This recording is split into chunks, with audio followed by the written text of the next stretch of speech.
We're good to go. 1 minute. 4:59. Yeah.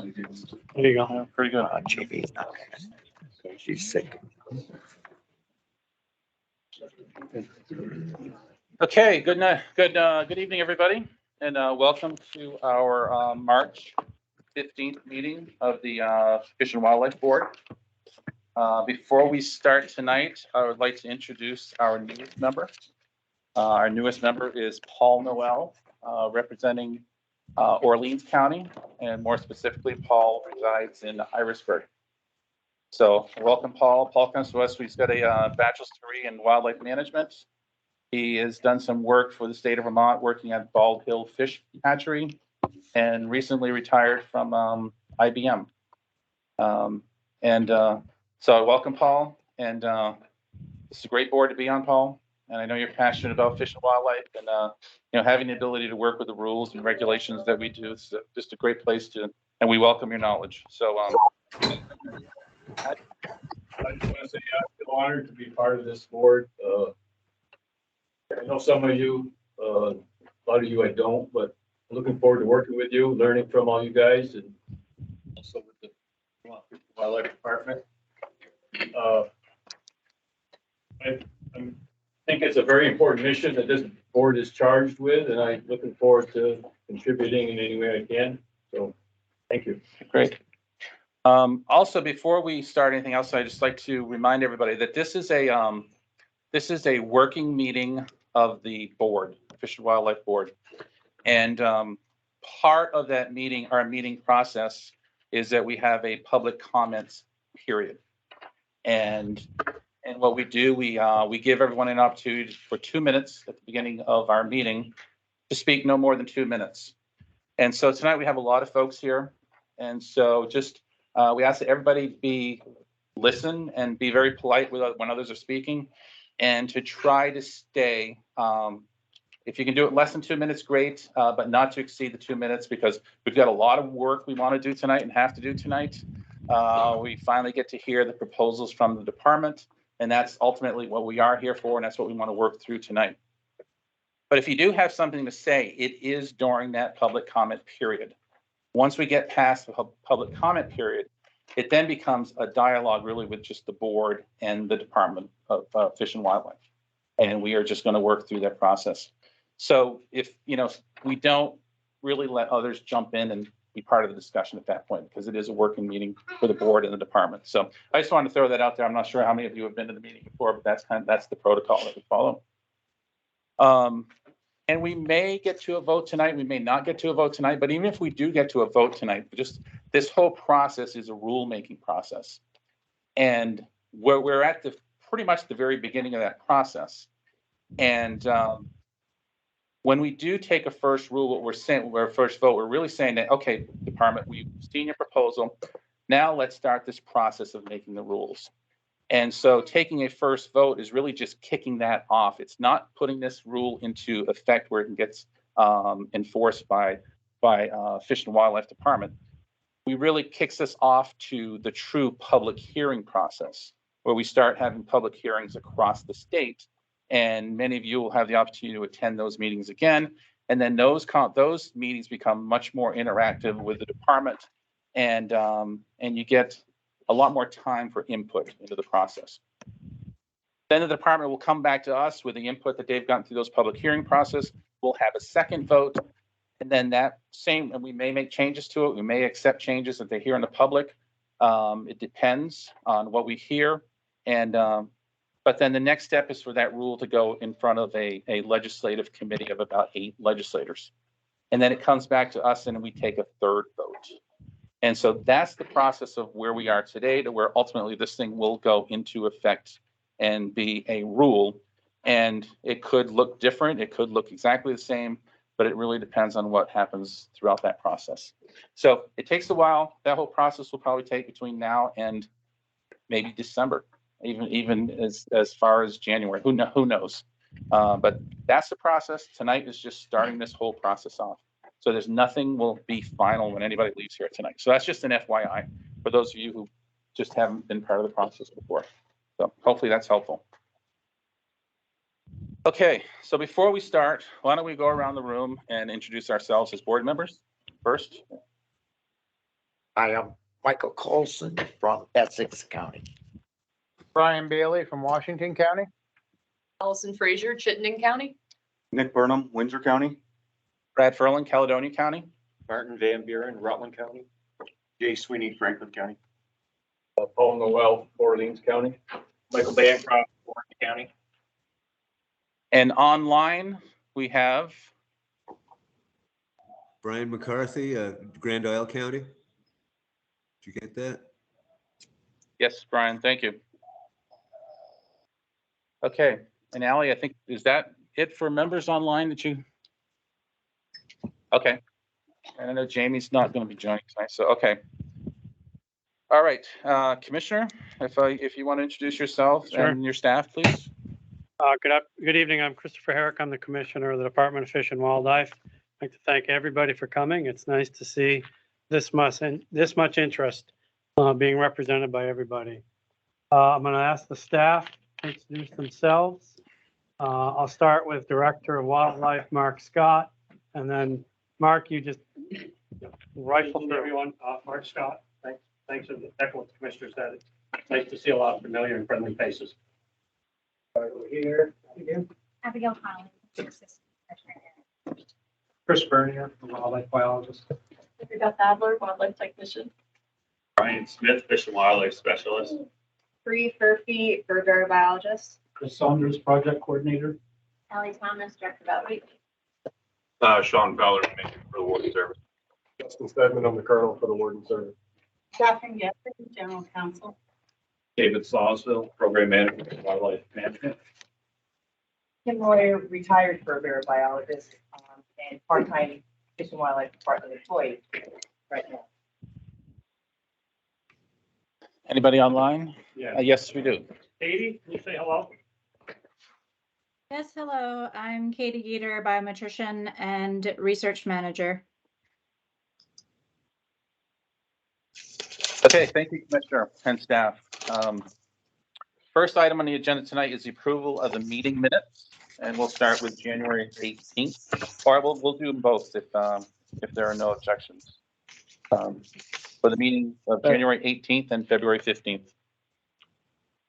I have one change that needs to be made. Okay, so we'll do them separately.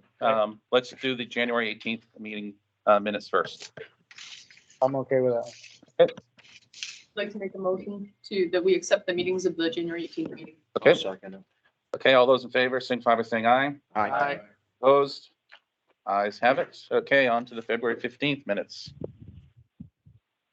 I'm going to abstain from voting because I wasn't here for that meeting, but they show me on the meeting minutes as being present. I just would like that corrected. Okay. So who's taking those notes? Is anybody- You got that? Okay. Okay, any other comments, changes to the minutes? If not, do I have a motion? I'll make a motion to accept as amended. I'll second. And second, okay, all those in favor? Signify. Opposed? Aye. Ayes have it, okay. Before we go any further, Neil, would you like to introduce yourself? Logan, Bennington County. Welcome, Neil. Oh, fine, glad you're here. Okay, now we're moving on to the public comments period. This is where, again, people, we're asking individuals to, that have something that they want to say to, Ally, do you have a list of people who have wanted to speak that you want to manage? We have a list of people who come here tonight. Okay. But what we could do is read through it, and if you want to speak or not, say so, and if you're not listed because we didn't quite get you on there, just make sure you identify yourself before the public comments are over for in person, and then we'll go on to the virtual space after we're done in here. First, are there individuals here that want to speak? Okay, starting from over here, who's, where did I see hands?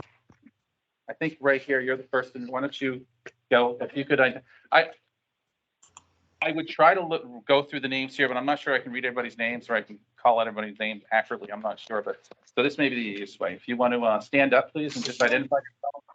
And Should I just stand here? as long as you can project yourself that we can Sure. hear, that'll be fine. Hi, everyone. I'm Sarah Forslund. I'm down from Grand Isle County. Hello to everyone. Happy New Year. And I'm here to basically speak to the board about the North Recovery Alliance petition that was submitted last month. The letter that followed that up on March 10th, I just wanted to bring out some of the points from that letter that I work with Project Coyote, who's affiliated with North Recovery Alliance, and we're a national science-based nonprofit that seeks to foster non-lethal coexistence strategies with Native animals throughout the U.S. I'm here to say that they would like to see some reporting from this department about wolves in the state that may have been previously submitted to the National Service. Also a copy of the large canid protocols from 2010 from this department, and some of the DNA materials that were requested by them, for instance, for the wolf killed in 2013 in North Hero, and several other animals killed since 1998. Just in terms of the hounding and trapping discussion tonight, I just want to note that those practices are never humane, that they're not effective ways of hazing wildlife, which is scientifically known, and also that disrupting canid family structures, especially coyotes, can actually create more coyotes. It seems the legislature is interested in limiting hounding and trapping currently in the state, so it's timely that this department brings their wildlife policy into line with current science and also with the requests of many Vermont for our wild spaces and the wildlife within those wild spaces. Project Coyote submitted some wolf and coyote resources at the end of last month. I hope you all received those and might have been able to read over those in preparation for your conversation tonight.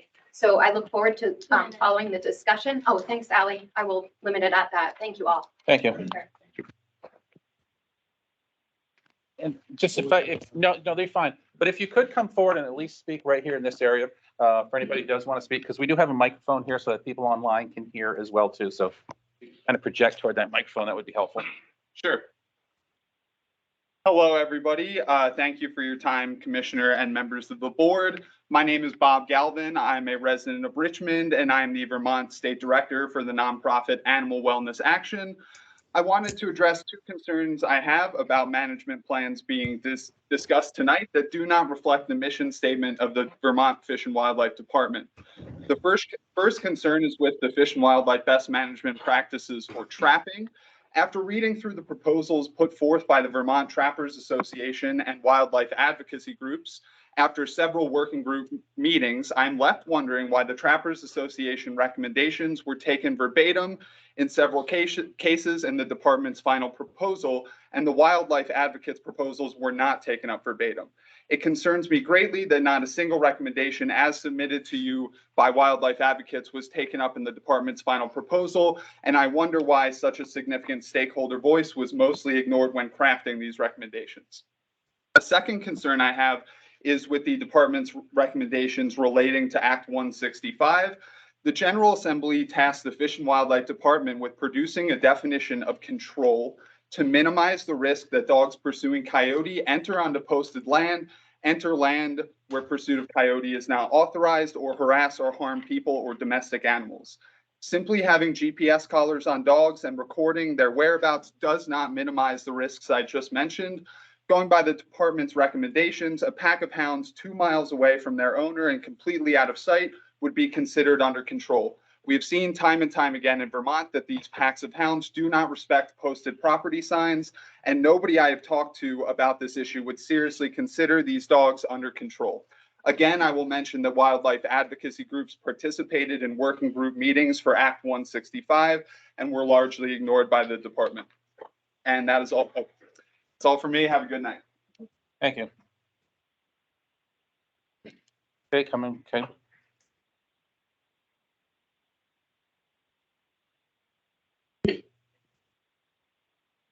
Welcome. Go ahead. Oh, yep. Hi, everybody. My name is Rod Coronado. I'm from the town of Orange. I also represent an organization called Wolf Patrol.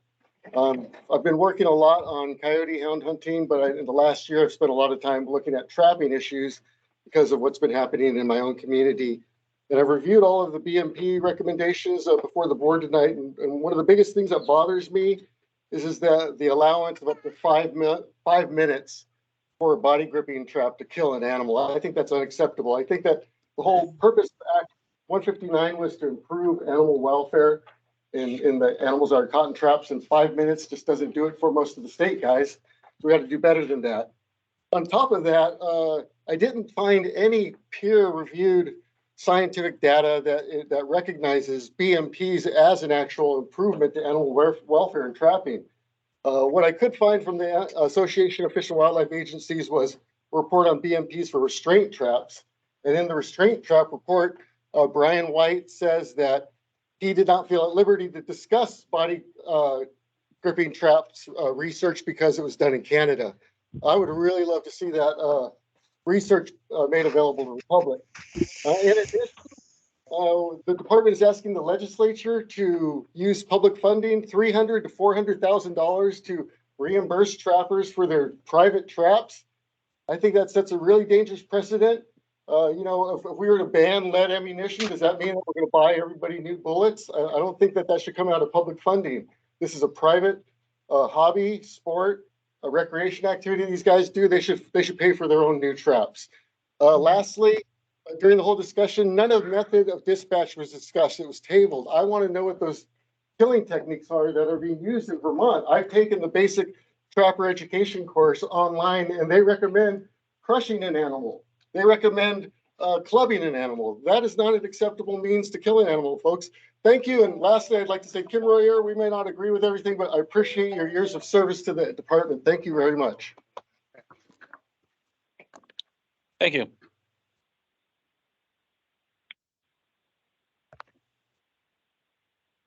Hello, everybody, and thank you for letting us be here tonight. My name is Bev Soychek, and I'm from Moncton, Vermont. I am a 100% supporter of hunting and fishing. I am 100% against recreational trapping. We say that trapping is highly regulated, but it seems like that is not the case when there are no bag limits, no trap limits, no setbacks, and those seem pretty vague, and penalties are pretty much non-existent as well. Traps are discriminate. These are facts. Trapping is not a constitutional right, or it's not considered a tradition, in my opinion. It's fair to say that not enough of the survey that we did of the Vermont opinions are reflected into the best management practices that have been presented. I honestly believe that even with a full ban, we will still have illegal trapping behaviors that will create, we need to create laws to punish them. Despite my approach, personally, I have not had great experiences with trappers in my community, but I have had great success with my project. I am moving forward in a positive direction despite opposition. There are far more people and far more towns that are supporting us than do not. I find it ironic that the trappers fight us with such tenacity and fierce hatred. It reminds me of the way an animal would fight for their freedom and survival from one of their traps that are supposedly humane, and they enjoy posting these pictures online for everybody to see. Thank you. Thank you. Right around the room. Ice and stuff thrown in there.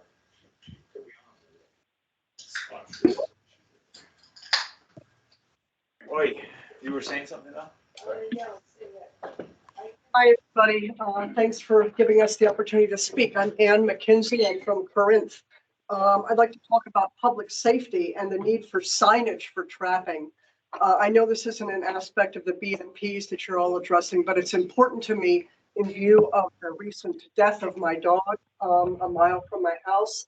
My dog was killed in Corinth in December by a conibear trap. If there had only been a caution sign along the road where she was killed, I would not have let her off leash. Vermont Fish and Wildlife controls and promotes trapping, and I feel it is your responsibility to ensure public safety regarding traps. Even with the proposed setbacks, traps remain a hazard to the public. You've gathered statistics on the number of pet incidents, but they don't reflect the true number of dogs and cats who are trapped, as many incidents go unreported. That is the case in Corinth and the local area where I did a sample. My previous dog was caught in a foothold trap 5 years ago, and I did not report it. I did not know that I could have or should have. There is no information about this for the public. When I go for a walk along a public road, the onus should not be on me to contact every property owner along that road beforehand to see if they've set traps. I think it's the responsibility of the trapper and the organization that controls traffic to mitigate this hazard. It's akin to public utility companies that display dig signs. If the concern is that traps will be sabotaged, I say that citizen safety is more important. It is simply absurd that traps can be present with no warning. I have yet to hear a good reason for why traps should not be posted. According to your responsible management survey, 69% of Vermonters use the outdoors for hiking. That's a lot of people and a lot of dogs and cats. And that's 2 minutes. Yes. Thank you very much. All right. In a second. If you could just come up with the thoughts, please. If you can make it. Let's talk about.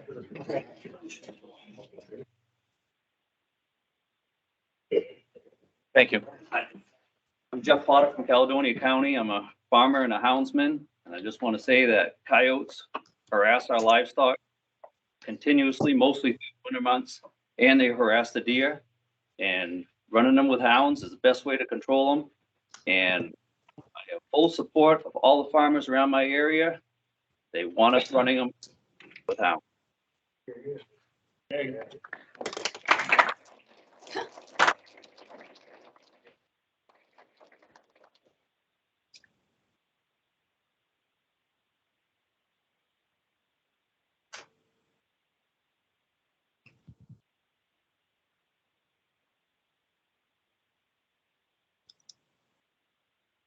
Good evening, I'm Bill Pickens.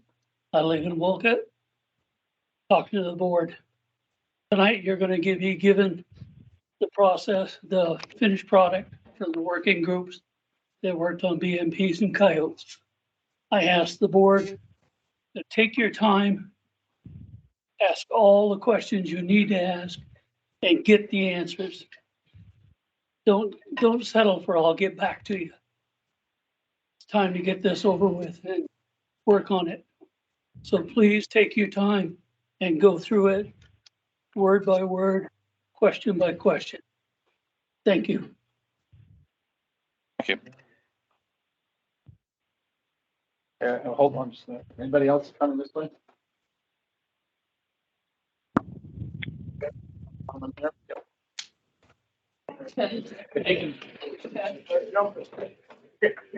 This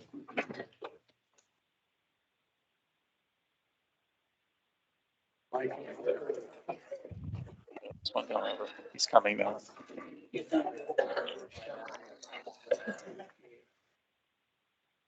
I'm Scott O'Brien. I'm from Milton, Vermont. I'll tackle two things. One, there's a lot of misinformation given about how coyotes reproduce and all that. There's lots of studies out there, one out of North Carolina, I believe one out of Oregon, if not Washington. One had the uterus study done where animals in the wild had no different reproductive rate, whether they were hunted or not, in comparison to a trapped animal, one that was raised in captivity. There's no reproductive difference. That was, I think, the study out of Washington, but I don't recall. In terms of trapping, we've done all right for trapping.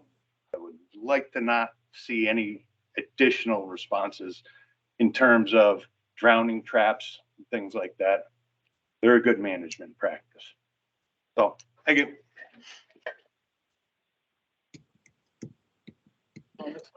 Not, okay. Coming back this way. I think there's one gentleman here. Yep. My name is Trevor Bunnell. I'm from Danville, Vermont. Up there.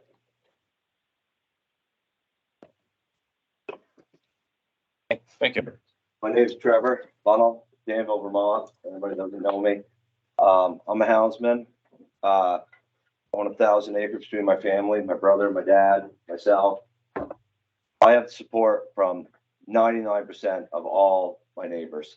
I can say that clear, proudly. They ask me to hunt with them. Their farms, their families go with us. The farm down the road, McReynolds Farm, had an issue not too long ago with coyotes in the barn.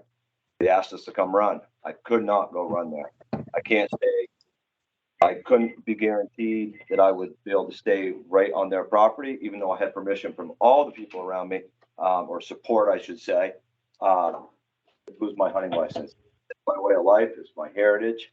And in today's world, that's all I hear about is being tolerant of others. And if you disbelieve in what they do, be tolerant of other people. It's all that's being preached nowadays. And I don't feel the other side is doing the same respect back. I mean, I don't agree with you and I feel sorry for your dog. I'm very sorry. Nothing's perfect. I get that. And there's always some outlaws and everything in life. It doesn't matter if it's politics to whatever it is. But I can tell you that 90% of the people I know, they try to do it humanely. They try to manage what they believe. And I just want to say that I got a lot of people that would love to see me come run coyotes at their place because they're having problems. Up the road, there was a lady, there was a dog got attacked on a leash. I don't know if it's reported, but it's definitely on Facebook. She lives right up on Coles Pond Road. Her dog, she was walking her dog. It was on a leash and they got attacked by 2 coyotes. She put it on Facebook. This lady, I don't know her. And she has nothing against coyotes, but it was a sad day. But I'm sorry to hear about your dog, man. So, thank you.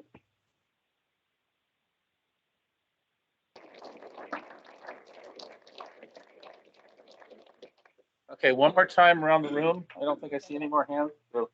Okay, anyone online? Like, Ally, do you know if anybody has their hand up? Yeah, they do. So start with Lisa Jablo. If you can unmute yourself, I'll find you for 2 minutes. Okay, I'm unmuted. Can you hear me? Yes, we can. Thank you. I am Lisa Jablo from Brattleboro, and I'm on the board of Protect Our Wildlife. I am participating tonight on behalf of the organization and would like to read this statement from our board of directors. You should have received our email on Thursday, March 9th, laying out our concerns with the Fish and Wildlife Department's recommendations for trapping BMPs and coyote hounding, as well as concerns with the Fish and Wildlife Department and board's decision-making process. Protect Our Wildlife attended every working group session for both the trapping and coyote hounding working groups. We presented our position papers, we shared our concerns about how the trapping working group was conducted, we made significant concessions, and the ultimate result? Not one of Protect Our Wildlife's original recommendations were incorporated into your final recommendations. We participated in good faith, but Fish and Wildlife's decision-making paradigm has once again proven that it caters to its chosen stakeholder groups, trappers and hounders. We believe your recommendations fall far short of the legislative mandate. We have documented the lack of Fish and Wildlife's willingness to negotiate, and we have chosen to focus our efforts to bring change through other venues. Please incorporate this comment into the public record. Thank you. Thank you. Next on the list with her hand up is Joanne.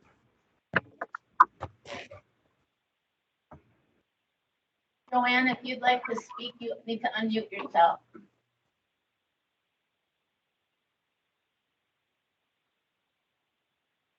We can go back to Joanne. Okay. The next on the list is Alana Stevenson.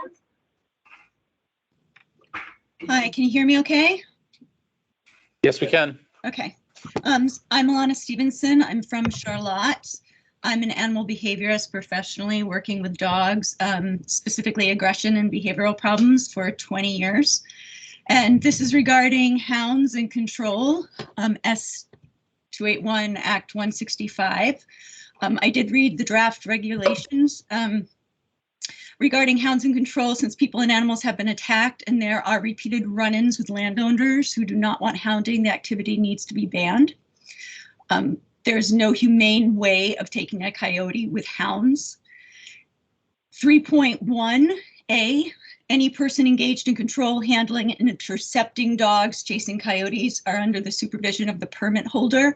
This makes control even more impossible to enforce or implement. In other words, who is the one responsible for controlling the dogs? That's going to have to be addressed.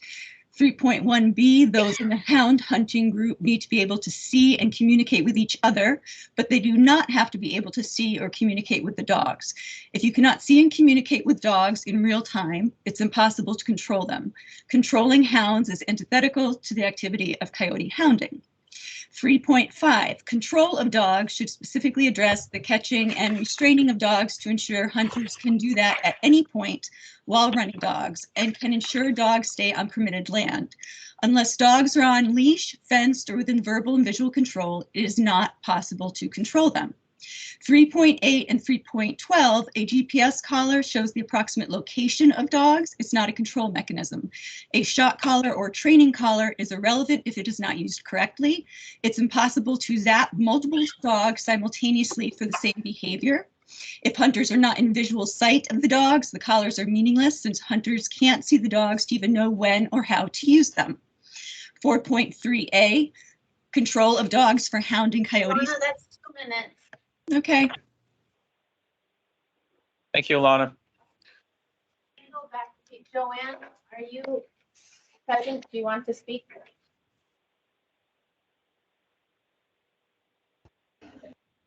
Okay, there are a lot of people Are on you this. calling on Joanne Borbo?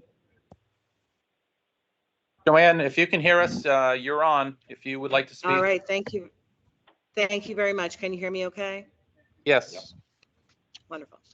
My name is Joanne Borbo. I'm a resident of Whitingham, Vermont, in Wyndham County. Joanne, I think we've lost you. And also serve as the Northeast Regional Director for the Humane Society of the United States. I served as a representative of the animal welfare community on working groups for both the BMP trapping. I don't know what else to do. Can you hear me any better now? You're in and out, so keep going. You still cannot hear me?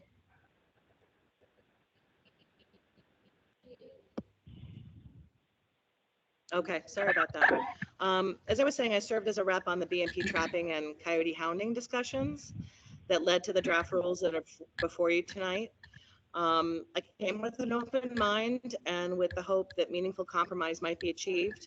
Unfortunately, our views on the animal welfare implications of both of these unnecessary and cruel practices is just too greatly divided. They defy the modern principles of fair chase and cause great and unnecessary harm to animals being trapped or pursued by packs of hounds. The HSUS and other animal protection groups have already submitted detailed joint written comments to the Fish and Wildlife Agency in opposition to both of these draft rules. Not only do we not agree on the substance of these draft rules, we don't agree that they meet their respective legislative intents. It's time for Vermont wildlife officials to make a path forward for our state's wildlife that involves all stakeholders in truly meaningful ways instead of a circle the wagons approach to new ideas and changing attitudes. And we urge you to reject both drafts. Thank you. Thank you. And is it Joanne? Is that what just so that we're certain that we got what you were saying, if there's a way that you could email your statement to the Department of Fish and Wildlife, that would be very helpful. Thank you. Just it was in and out. We probably missed some of it. Okay, so send it to the board. Yes. Thank you. I will. Yeah, we'll put an email address in the chat box of where to send it. Okay, perfect. Thanks. Okay. Those are the only virtual people with their hands up, but there are phone numbers. So I'm going to read off the number. And if you're listening from that number and would like to speak, you just have to say yes. Okay. So there's a phone number, area code 201-739-4287. Would you like to speak for 2 minutes? Hi, yes. Thanks so much. Can you hear me okay? Yes. All right, thank you so much. Yes, that's actually a New Jersey area code, so thank you. So hello, thanks very much for the time. My name's Krista Rose, and I just simply want to introduce myself and bring some attention to a wildlife initiative that's developing in Vermont and in the Northeast. I've personally started something called the Northeastern Puma Project, which you can check out at northeasternpumaproject.net. It's still in an early stage, but there's also a Cougar Research Collaborative that's been fundraising and generating peer-reviewed research on different aspects of cougar recovery in the eastern United States. There's one paper published already and a couple more in the pipeline that should be coming out in coming months. There are also 2 events this spring that I'd like to put on your radar in case they aren't yet. The first is a cougar or catamount session of talks at the Northeastern Natural History Conference in Burlington during Earth Day weekend. And the second is a symposium on rewilding native North American species at the Northeastern Association of Fish and Wildlife Agencies Conference in Hershey, Pennsylvania in May. I'll be at both events and certainly would love to connect with people from Vermont, from state agencies.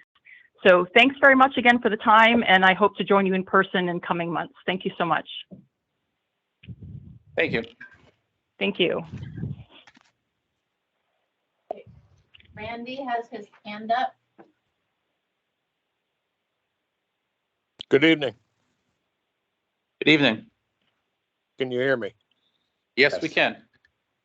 Okay, hope you're all enjoying the 2 feet of global warming that we got yesterday. I'm a resident of Milton, Vermont. Been trapping for 55 years in Vermont. Just totally bewildered by this whole process. We spent large amounts of money and large amount of times about 20 years ago going through the best management practices for trapping. We use those traps. Some of the stuff that I hear, I just can't imagine how people can make stuff up like this. And you know, as far as the working group, we all sat around the table, spent large amount of hours hammering out what we thought was a compromise, only to be blindsided this year by a bill to end all trapping in Vermont, not even giving us a chance to implement these new rules to see how they would work. So I would urge the board to just dismiss all of this. And, you know, I'm okay with going with the 6 things that are being brought up, but, you know, enough is enough. Thank you.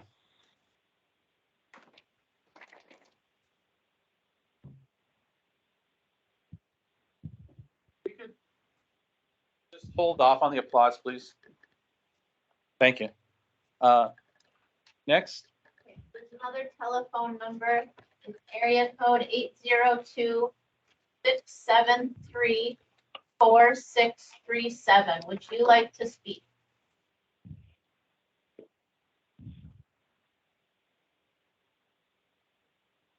Okay, moving on to another phone number. Area code 802-754-6371. Would you like to speak?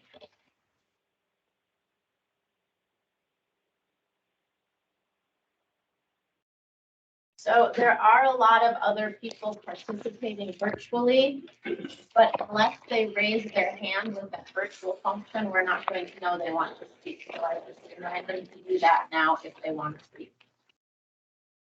Okay, well, not seeing anyone different than who's already spoken, then why don't we move on from public comments and at this point.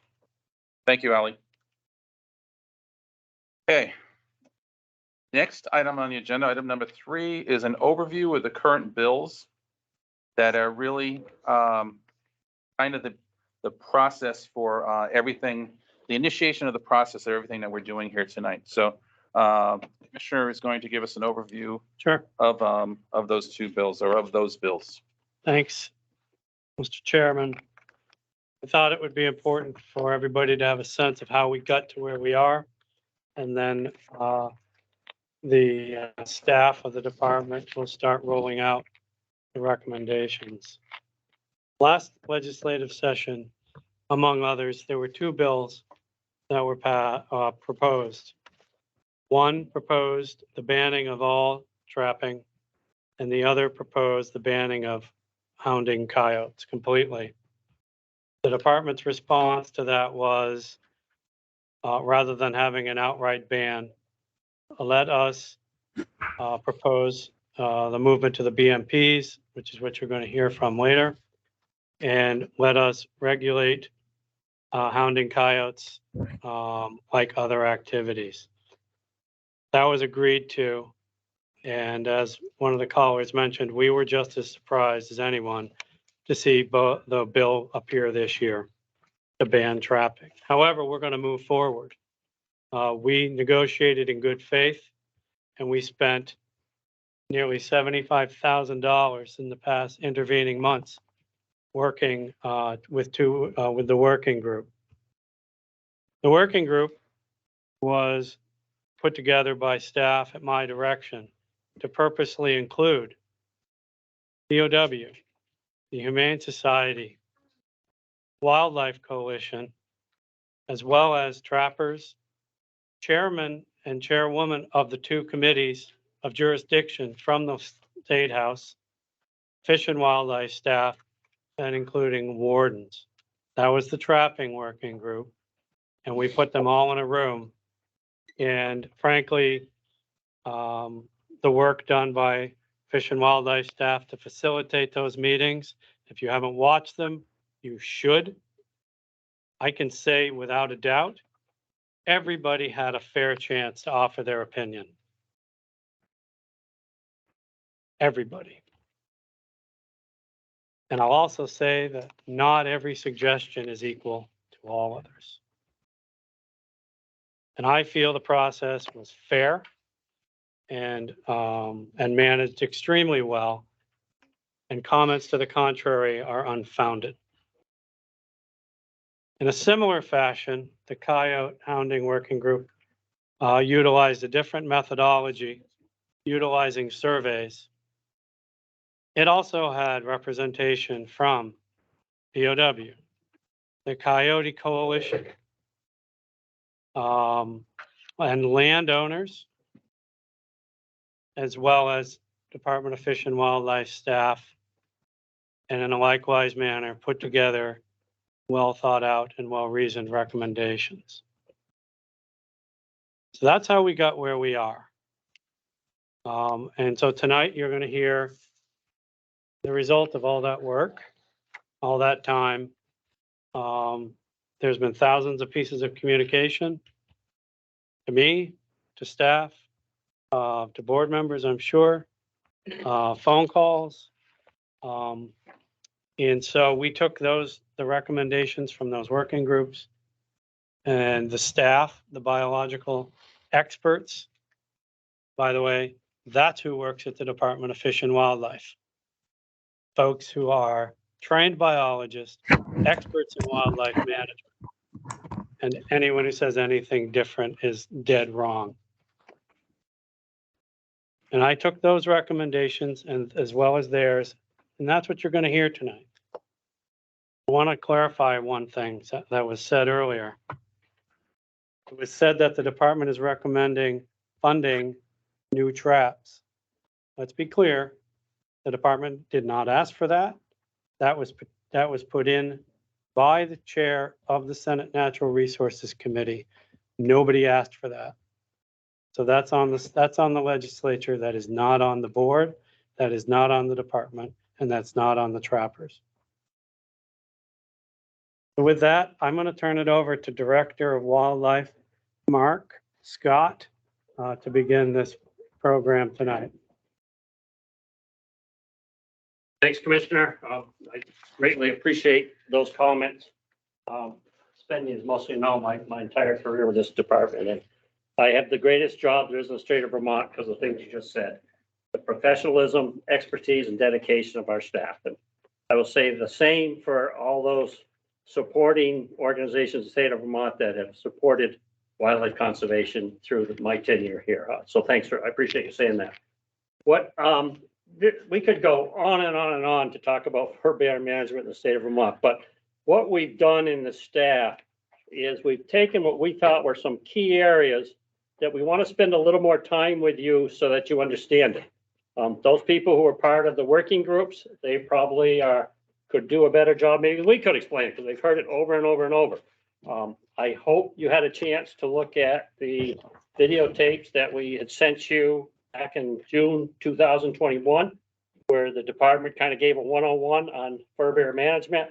We're going to hit some of those things again. If not, you need me to resend it, I'll send you that link.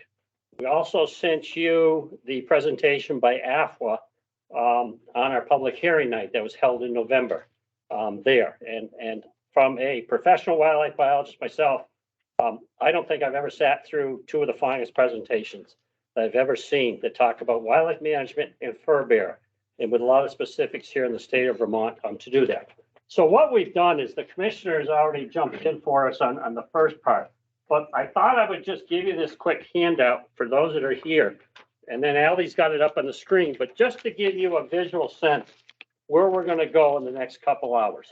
And the chair, thank you, Brad, for laying that out, is we'd rather spend some time talking and educating folks here in this room so we're all on the same page before we get into specific language on how we're going to change the rules when it comes to fur bear management. Specifically, we're going to be focusing on best management practices for trapping. That was our charge, following the best science that's available, and then also folks hunting with coyotes with dogs.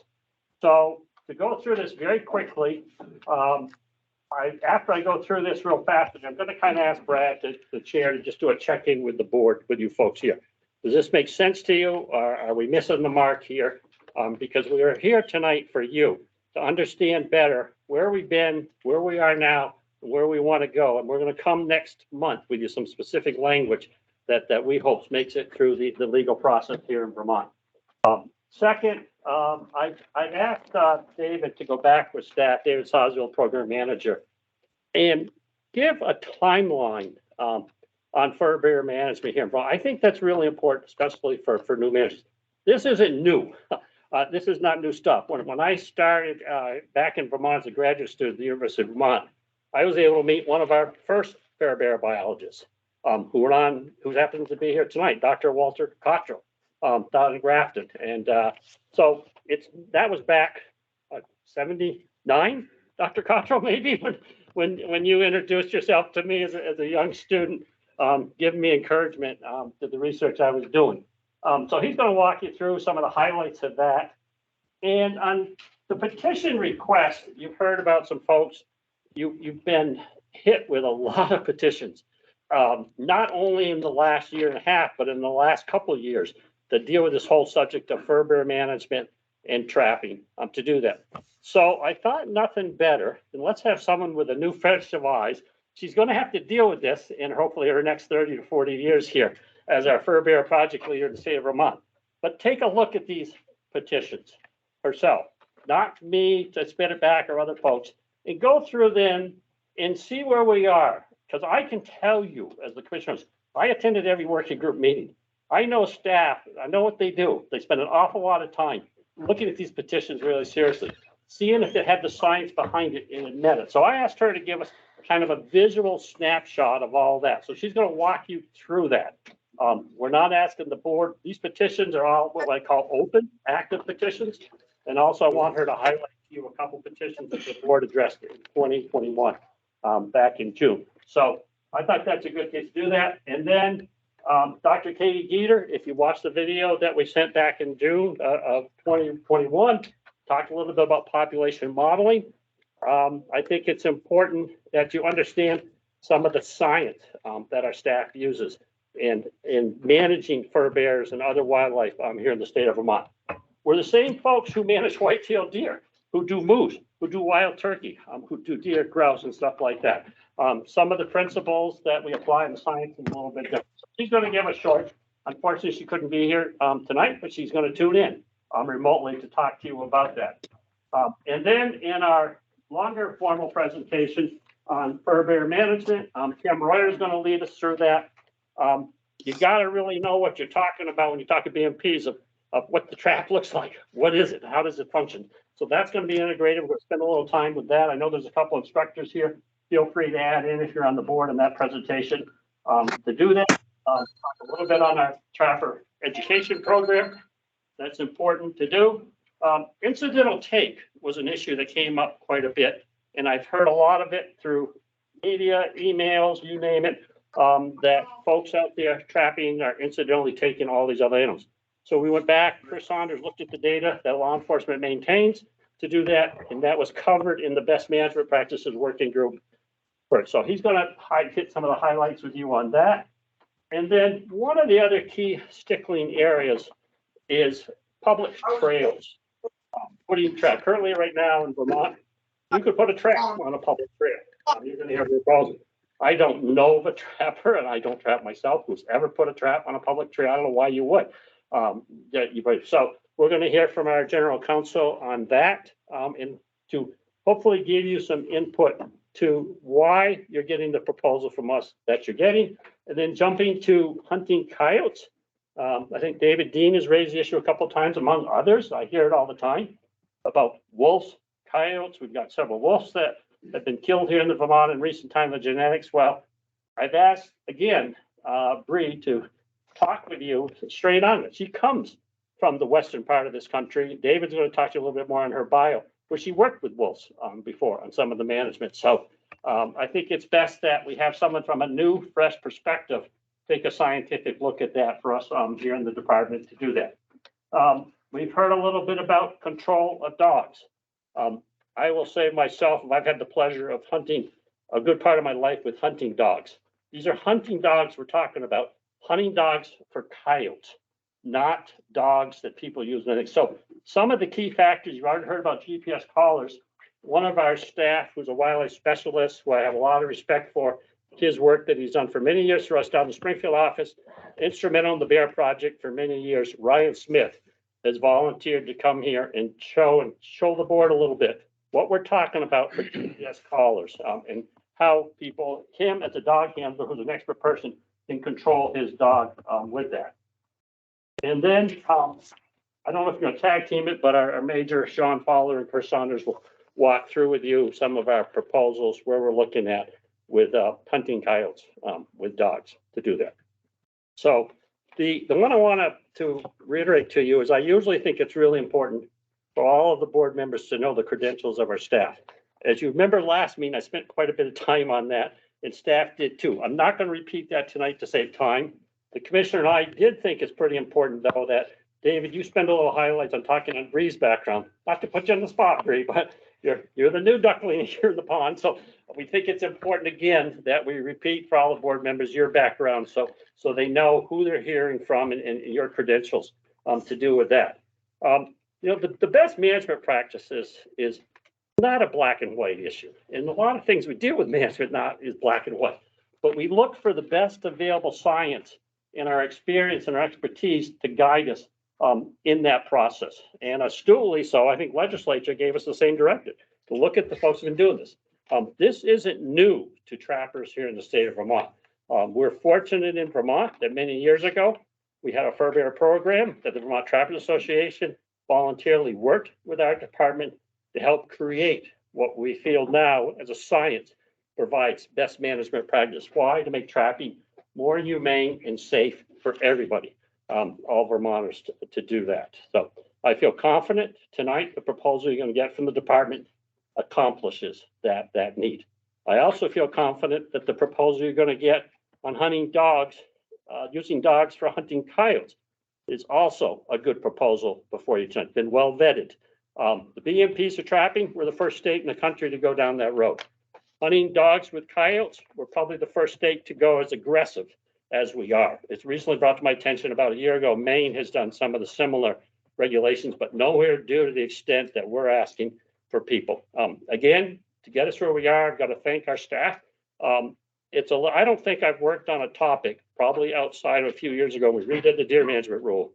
And this involved a lot more staff, about the intensity and the hours that staff has put to that. There's quite a few folks here. They're not going to speak tonight, but they're behind the scenes working for us. So hats off to them. This isn't something they just sat down and cooked up this stuff for you in a couple hours. And I think you're going to see that. I know the working group members are well familiar with the work that they put into that over the years, and I thank them. I also got to acknowledge that we wouldn't be able to be where we were today, talking about hunting with dogs, using dogs to hunt coyotes, if it wasn't for the Black Bear Hound Association and the Vermont Bear Sound Station.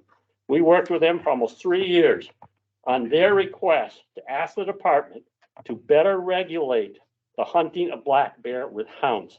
So our enforcement people had a better tool dealing with them. And that was so that helped us jumpstart this whole process because we already had rules and regulations in place that they helped partner with us to develop. It was a joint process. So with that, I'd like to, why don't we want to get started, David?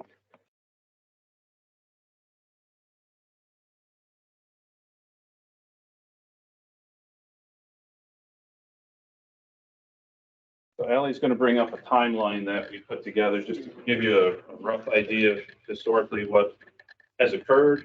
What I did is I took highlights out of a timeline that Kim and Mary Beth Adler put together. There were 3 pages double-sided throughout the history. We'll see if it comes up here. But Can I just stop you? Is there a way to kill that row of lights? Because the glare is terrible.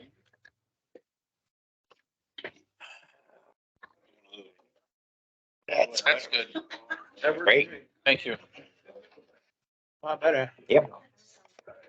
I don't know how it is, but anybody back? make that bigger, put it on slideshow and start from first slide.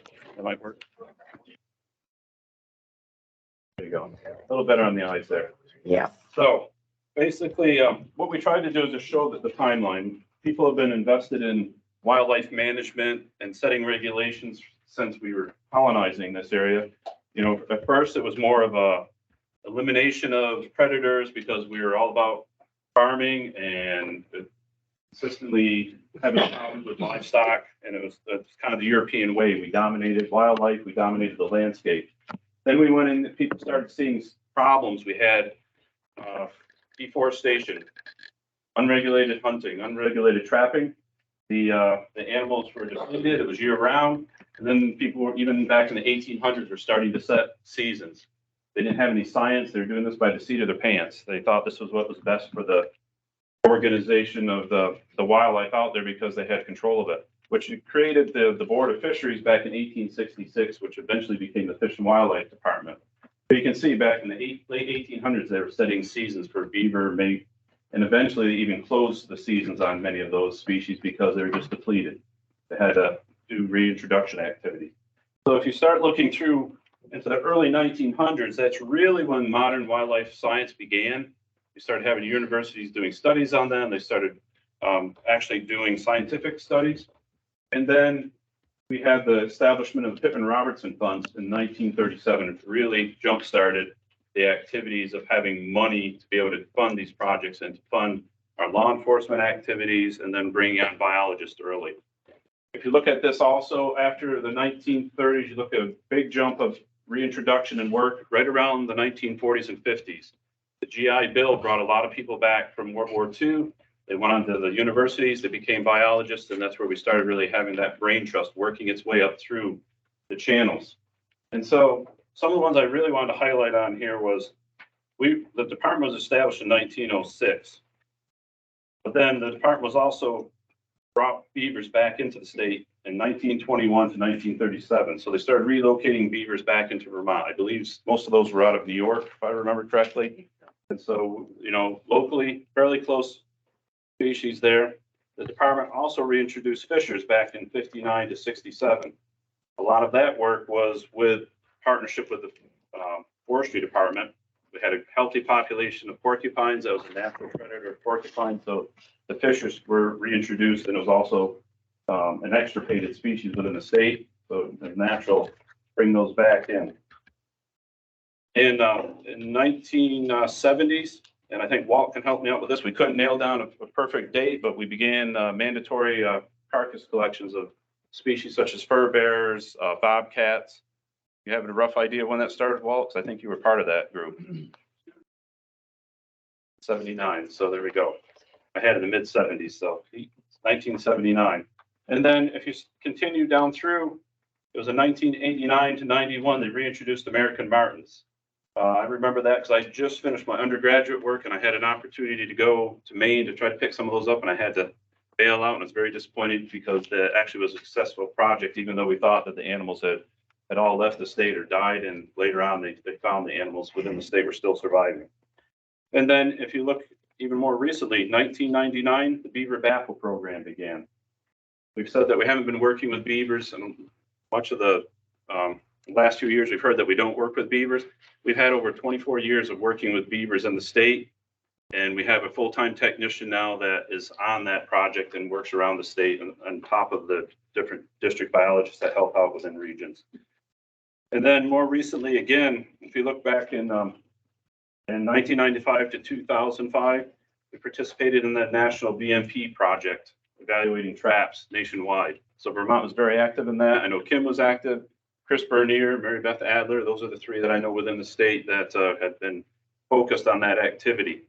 And then if you continue on down the timeline, 2018, mandatory trapper survey, you had to send those in each year. And then you into 2014 to 2022, they had the study on martins with the Connecticut University. So they were working on that in the U.S. Forest Service. So there's a host of activities that are going on over the decades, and these don't happen overnight. You can't just have that happen one year after the other. And then you can also see towards the end here in the last probably 10, there's a lot of proposals that have been brought forward, some of those by the department. The department's a couple times worked on wanton waste. Some of them have passed, some haven't. Wanton waste is one that's always been controversial. They've had different suggestions on changes of trapping seasons, extensions, withdrawing them, reducing the season length because species needs to have an adjustment to the amount of take that was occurring. And then also in there, I think it was mid-2010, somewhere in there, there's bobcat study that was going on also. So we had a graduate student who was doing bobcat work around the state.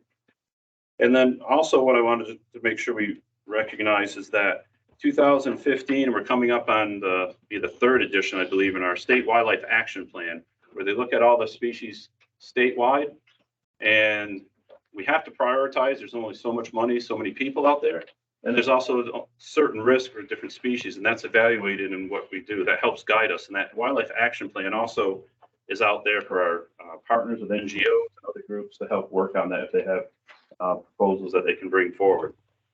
And I think the one thing we really have to remember throughout this timeline is that the department has, from the beginning, been working on habitat projects. If you don't have the habitat, we all know this, you're not going to have the wildlife. The department has been, spearheading habitat conservation through processes like Act 250, private lands work, and just that's the main key. And if you go to any talk, any activity out there, habitat is the portion that we're always hammering away on that you need to maintain. So that's just a quick timeline. I know we only have about 10 minutes here. And what we're going to do next is I wanted to bring up Bree. And as Mark said, we wanted to kind of give you her background. She's a recent hire. She's only been with us since January 30th. So she has about 6 weeks with us on the department. We were lucky enough to steal her away from Oregon. And she was a district biologist out there at the time. She was over 6 years with them. And she was worked on everything from big game and upland birds, habitat projects with NGOs and federal partners. And I have on here private landowner assistance programs. She did a lot of work with human and wildlife conflicts, which were included wolves and livestock, and then also elk and croplands. But while she was out there, she also assisted on studies with animals such as bighorn sheep, wolves, mountain goats, mountain lions, and coyotes. So she has a diverse background just from Oregon itself. Her beginning was as she had as an associate in marine biology and zoology from Florida, and she went on to get her bachelor's in ecology and conservation from Evergreen State College out in Washington. And then she went on for her master's and finished it in 2013 from Arkansas State University, where she worked on avian ecology with black skimmers. And that was associated with reactions to the BP oil spill down in the Gulf. And then just a few other areas that she's worked in, just to give you a feel for her diversity. She worked in Kentucky with non-game birds sampling. Florida, she was down there working with black bears, hogs, other small game, and pythons, which Florida seems to have a little bit of a problem with. And she's been out in South Dakota working on woodpeckers. And then there's also a project that covered Delaware, Maryland, Virginia, and West Virginia. And they did surveys, pair counts on non-game birds. So she has a nice diverse background. And I think we can all tell that we're very lucky to have her and have her move back east. She originally grew up in New York and then down in Florida, and then she went out west to get a little different experience. So I think Bree, you're going to be up next, unless Mark wants to add anything. Okay. David, or I will jump in as we go. This is not really fair to take someone who's just been here 6 weeks to go through this exercise, but I think she's raring to go. So he's going to have the floor, but Bree, we're here. And feel free, anyone on the board, to stop her if you've got a question or a concern that's raised. So thank you.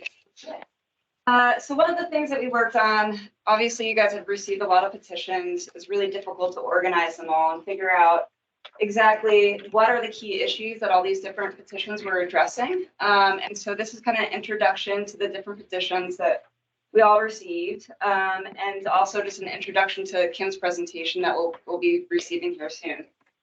So what we did is we went ahead and we made a table of all the different petitions and then what they were specifically requesting. So there wasn't necessarily the department's request or the department's language. It was specifically taken from the request itself. So we highlighted the different requests in different colors, green being that we considered the concepts that the request was asking, yellow being that we addressed the concepts but not necessarily verbatim, and basically there's modifications to the specific items that they were asking for. Red that they didn't find, or that we didn't find the concept relative to the proposal. And then blue are things that we're still waiting for, such as humane euthanasia and some other things that are in progress, such as outreach and education.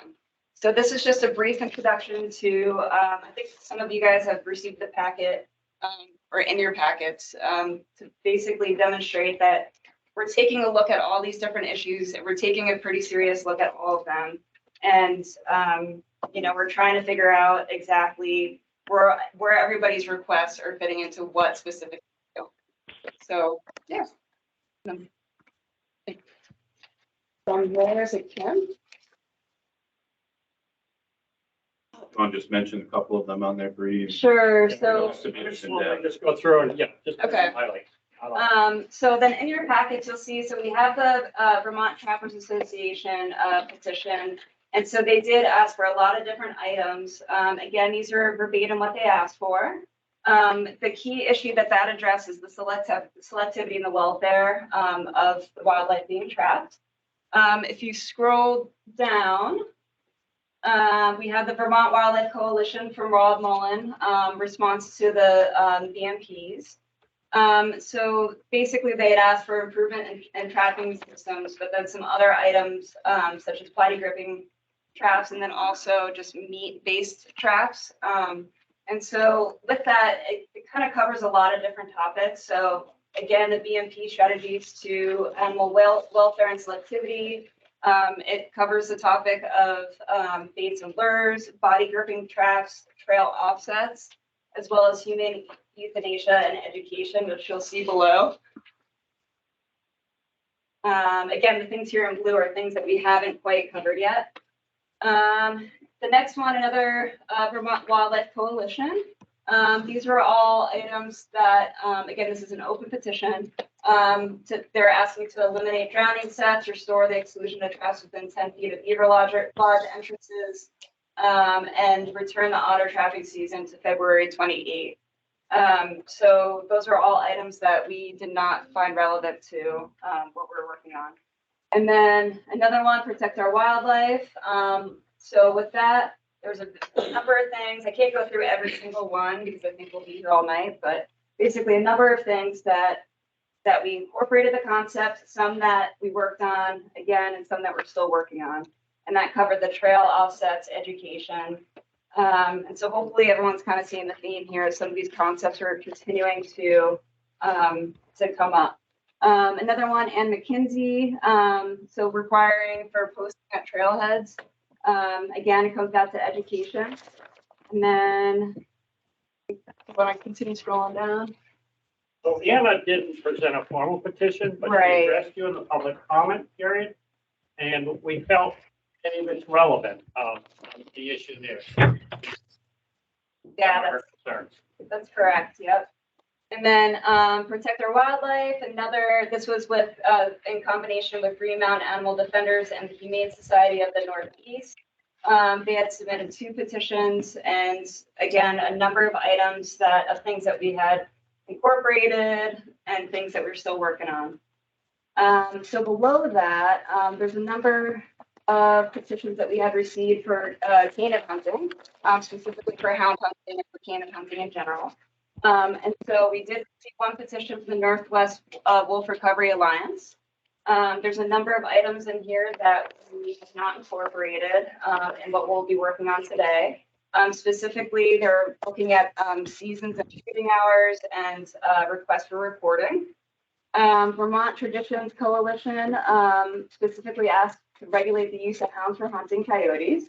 And the Vermont Wildlife Coalition asked for control of hounds, basically covering everything that we're going to cover tonight: the control of dogs, legal means of take, reporting, seasons and shooting hours, and baiting. A lot of those concepts we took into consideration. Vermont Coyote Coexistence Coalition. So this one was asking for seasons and shooting hour changes. In 2021, we had a number of petitions, 4 of them that have been rejected by the board, and for various reasons. And so just to kind of give you guys an idea that these are the closed petitions that we currently and that's basically it. Okay, just quickly. So some of the reds are highlighted in red because we don't deal with them as a board. Like for the increase in penalties, that's not anything that we as a board, it doesn't fall under our purview.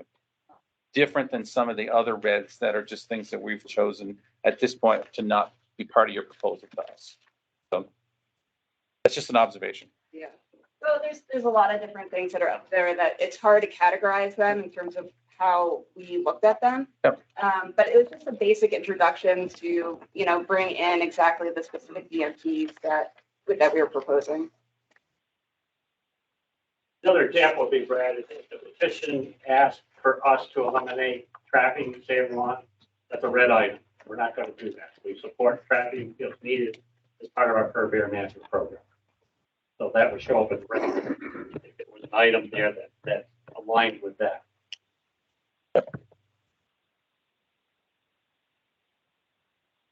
Well, this is very helpful because you're right. We have received a lot of petitions that we have, forwarded on to the department, and it was always a challenge pulling out from those petitions exactly what they were asking for.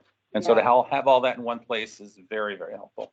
And thank you. Really, from my point of view too, it's really difficult to kind of combine all this and organize it in a way that makes sense. So hopefully it's helpful for you guys. So, thank you. Yeah,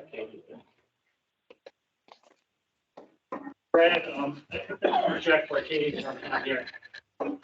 I skipped right over you and your checking with the board. I do want to stop right here now and make sure you had the chance to check in with your board. Sure. Is this okay what we're doing here tonight?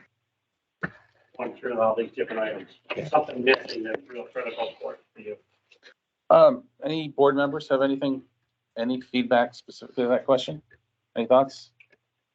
No, I think we have a lot to cover tonight.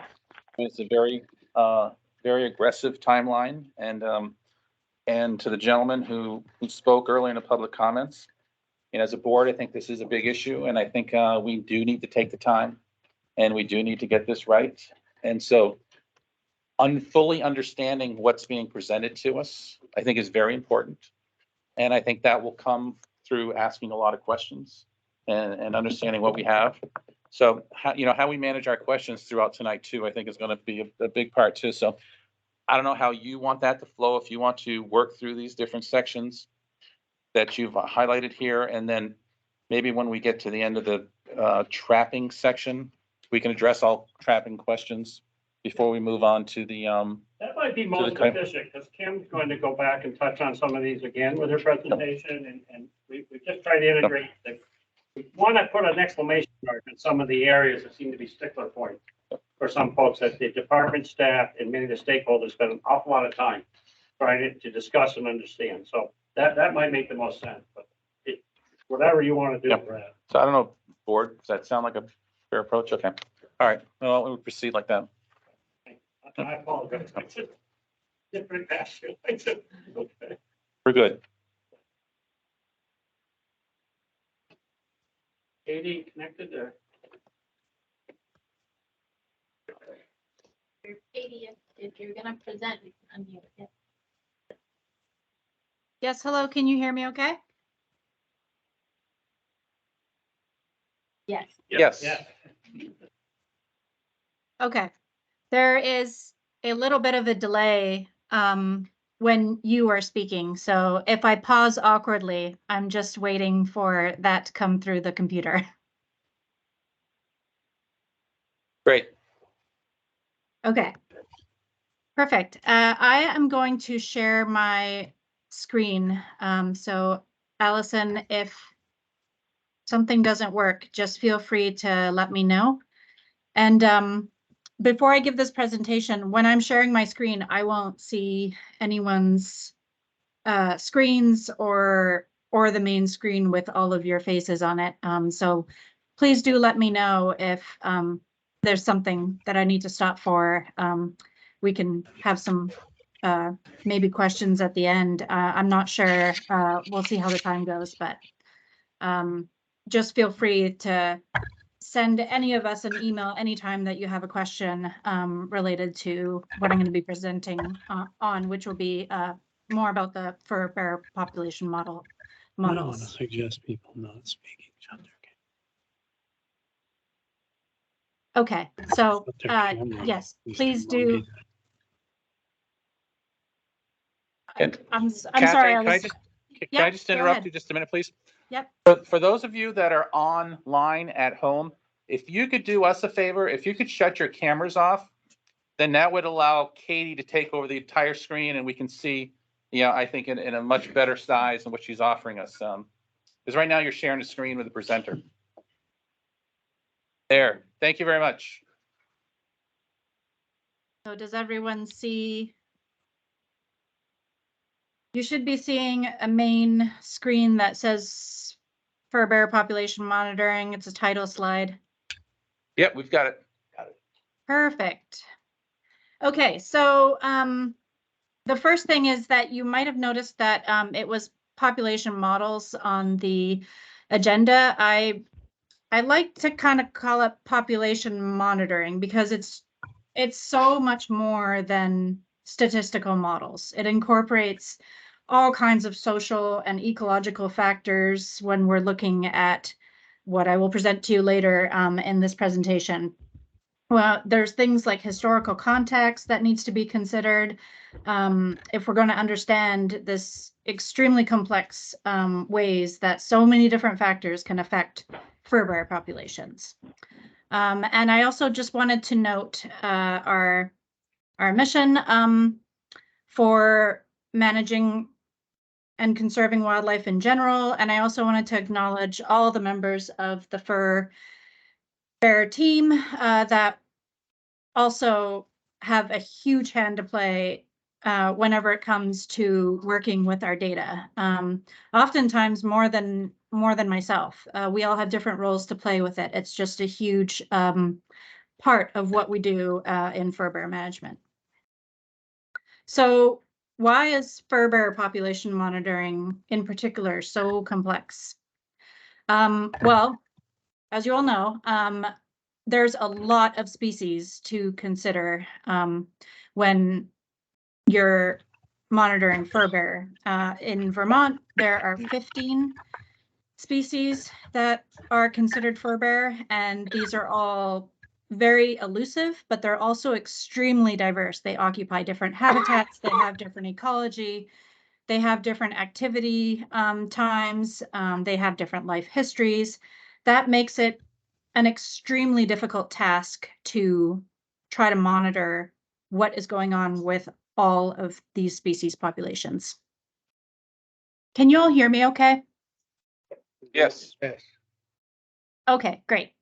Sorry, it's very awkward trying to present just to your own presentation.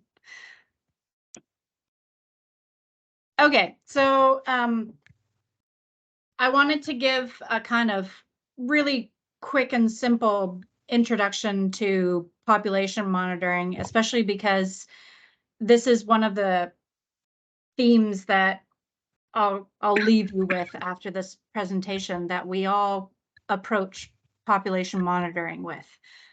So when you're talking about population monitoring, you can be looking at a whole range of different things. So you can be looking at like abundance, so number of animals on a landscape. You can be looking at their health. You can be looking at their reproduction, at their survival, or their range, or their habitat use. And oftentimes it's any or all of these things that you look at, because you have to look at the whole of a species to really understand it and to be able to conserve and manage it. And you might have heard that sampling, thousands of individuals or as many individuals as you can is kind of the gold standard for understanding populations and monitoring them. These would be examples of this would be like deer teeth that are collected from thousands of harvested deer. And in that way, you can use those teeth to kind of build a population abundance estimate, or breeding bird counts are another example where you go to a breeding site and you can count all the birds that are at that breeding site and get a pretty good idea of how many there are there, how they're reproducing. And then there are waterfowl band recoveries that similarly do the same as bird counts across a vast area. You get a really good idea of how many of them are there, how they're doing, how they're surviving.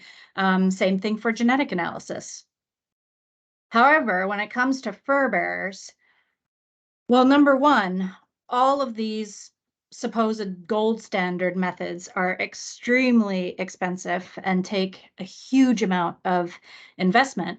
And then when it comes to fur bearer, it's not even always the best way to monitor a population. And I'll get a little bit more into that with specific examples in a little bit. So I wanted to quickly just explain, especially for fur bearer, but for all species, really, why do we even monitor them? The main goal, the overarching goal, is to maintain their populations at their biological and social carrying capacities.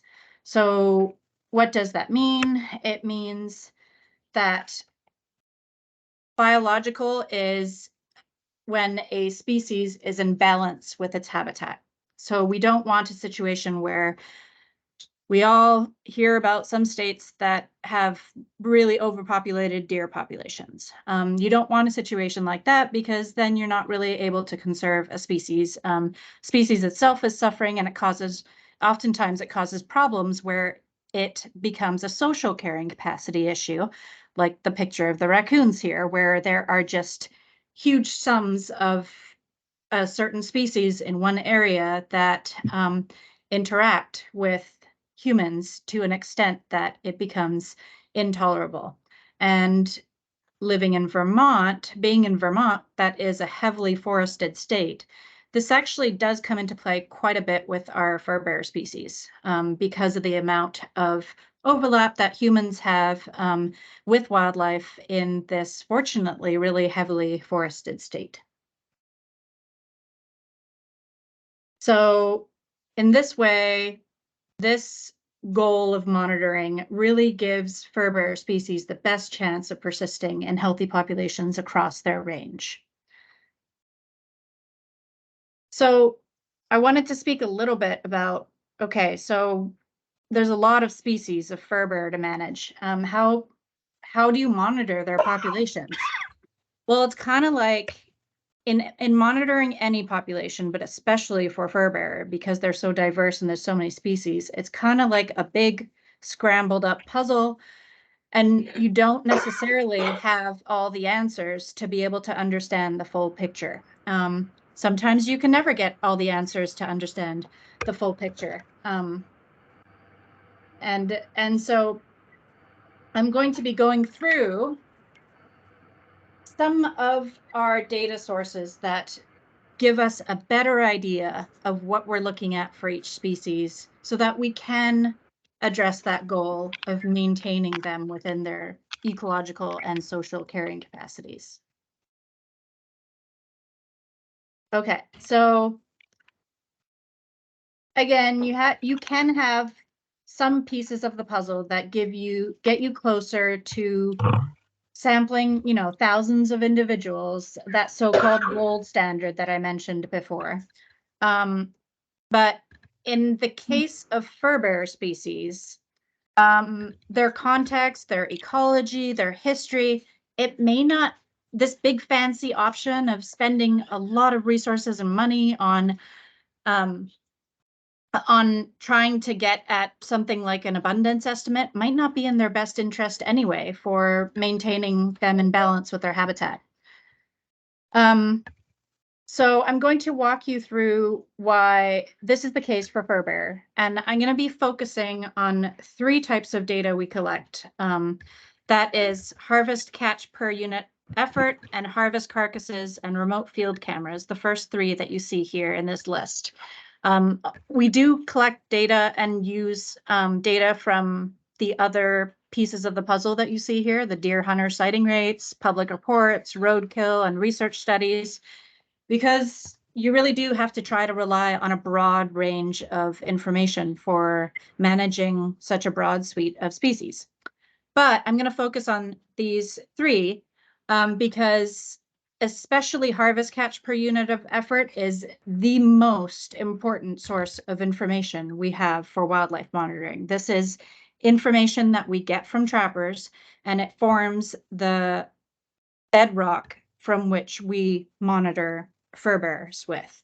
Harvest carcasses and remote field cameras help support that data. So starting with harvest catch per unit of effort, I know there's a lot in this slide to take in, but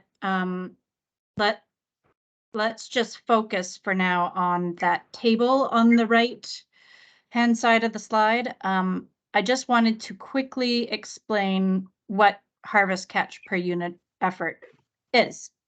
So this is data that we get from trapper surveys, from the mandatory trapper surveys, where this is an example, that table is an example of what you might see that forms that data. So you might have 2 different trap lines, and say you have 2 species that were trapped. So I have red fox and bobcat here. So you have trap line number 1 with the red fox. There were 5 traps. There were 10 days that those traps were laid out for. There were 3 red fox that were caught. And we calculate something called CPUE. That's catch per unit effort. That's our measure with which we use this data for. And the CPUE is really just a calibrated form. It's just standardizing it across different trapper effort. And the way we do that is by calculating effort, which is the traps times the number of days. So for that first line, you'd have 50 for your effort. And then the CPUE is simply the number that were caught. So that would be 3 in the case of that first line, divided by the effort, which is 50. So 3 divided by 50, and you would get a CPUE measure of 6 because it's times 100. That's another just standardization so that you can view the data more easily. It changes it all at the same rate. So that's what the CPUE data is. We collect this data from trappers for 13 species.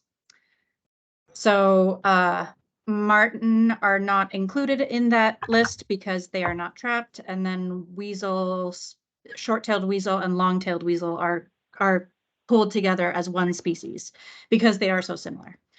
And I just wanted to go through the timeline for catch per unit effort. And I'm going to go through the timeline for every one of these data sources that I mentioned, because it really helps show how much work this seemingly simple data entails. So this is a huge amount of work. Just this one data source is a huge amount of work.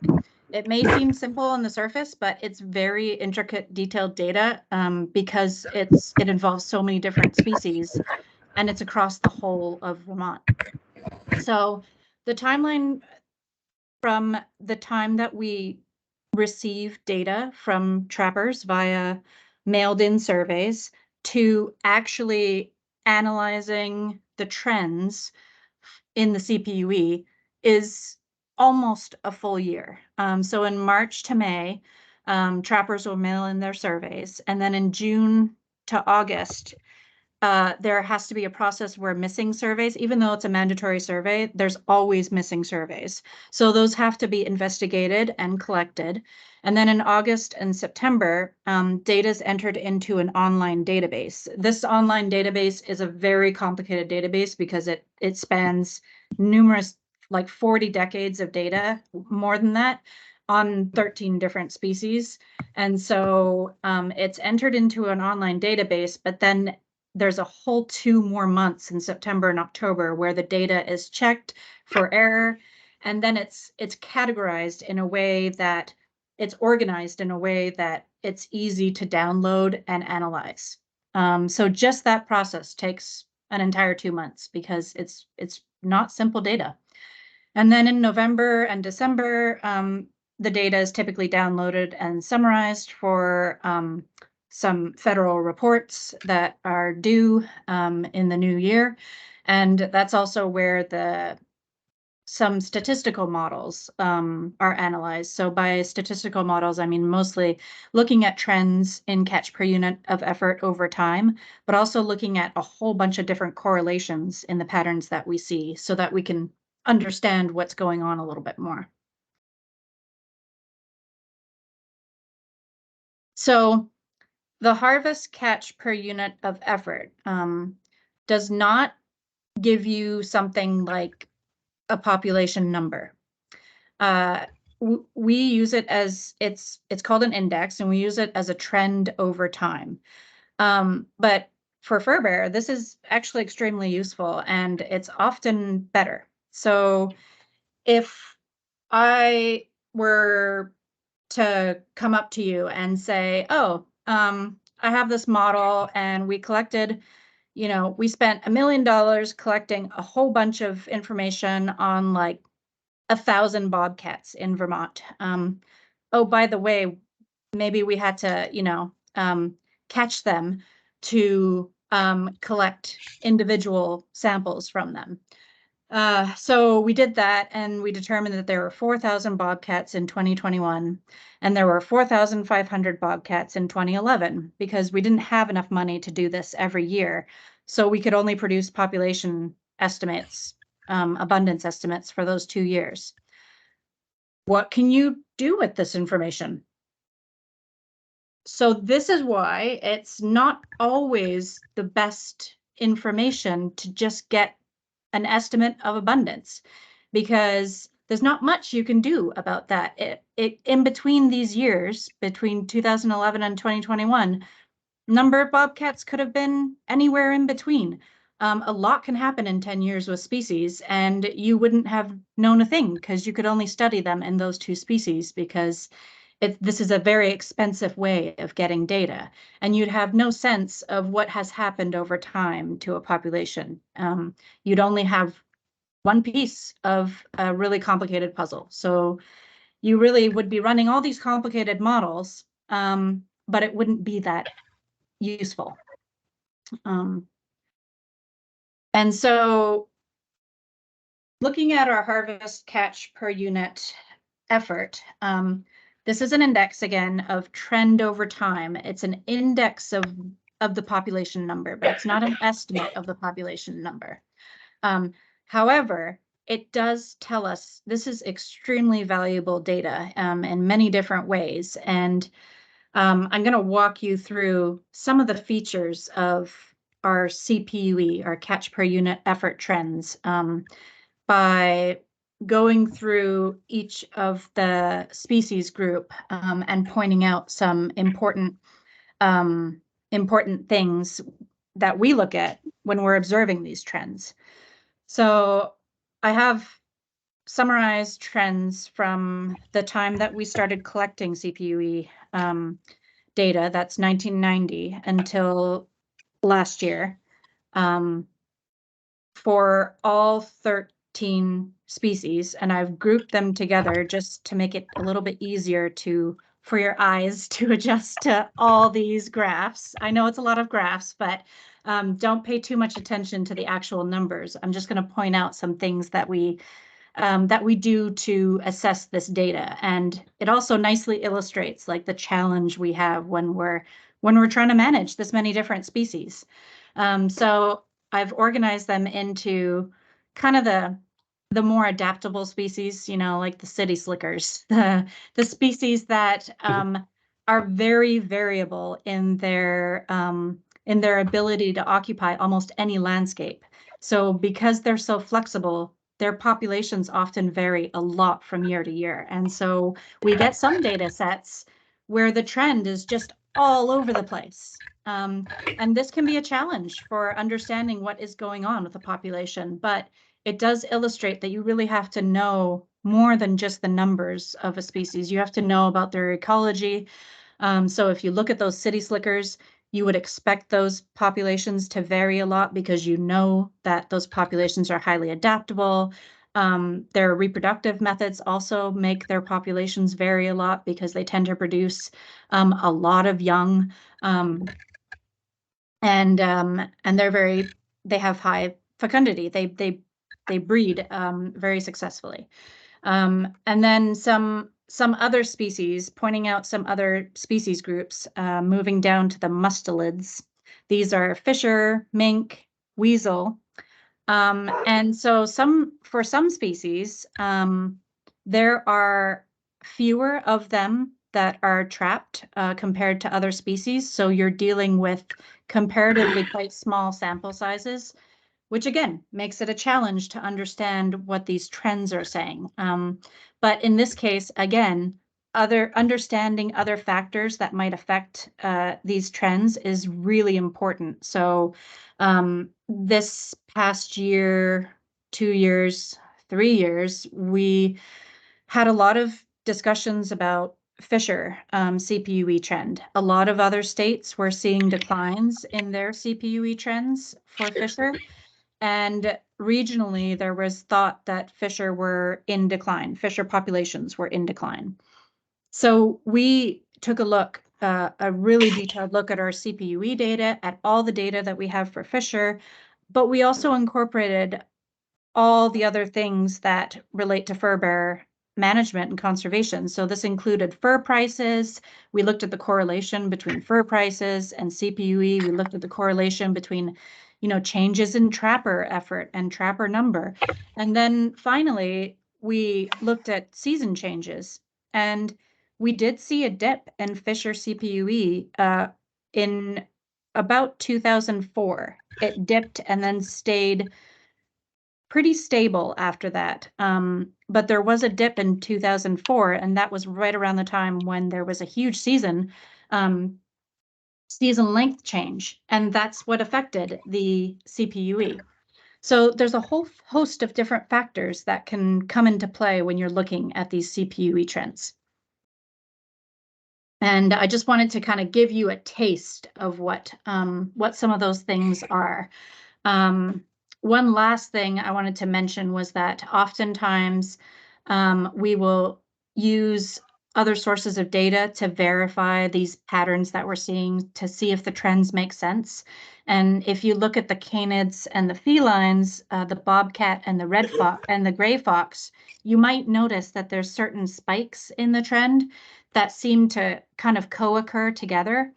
And if you know about the ecology of these species and the fact that they are primarily very much attuned to small mammal populations, because that is a major source of their prey. You see this same kind of pattern appearing in the red fox as well, less so for coyote, but you tend to see these kind of cyclical peaks. This is connected.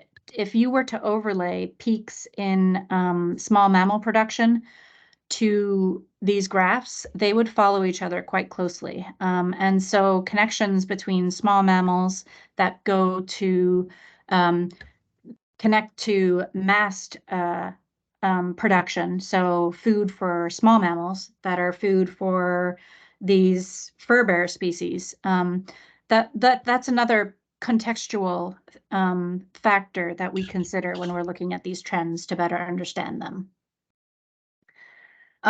So finally, before I move on to our other sources of data, I also wanted to emphasize that these graphs only go back to 1990, but it's really important when we're looking at this that we always consider the historical context. So as David Sosville mentioned before, many of these species were in severe declines 100 years ago, or they simply weren't even existing on the landscape because they were so exploited.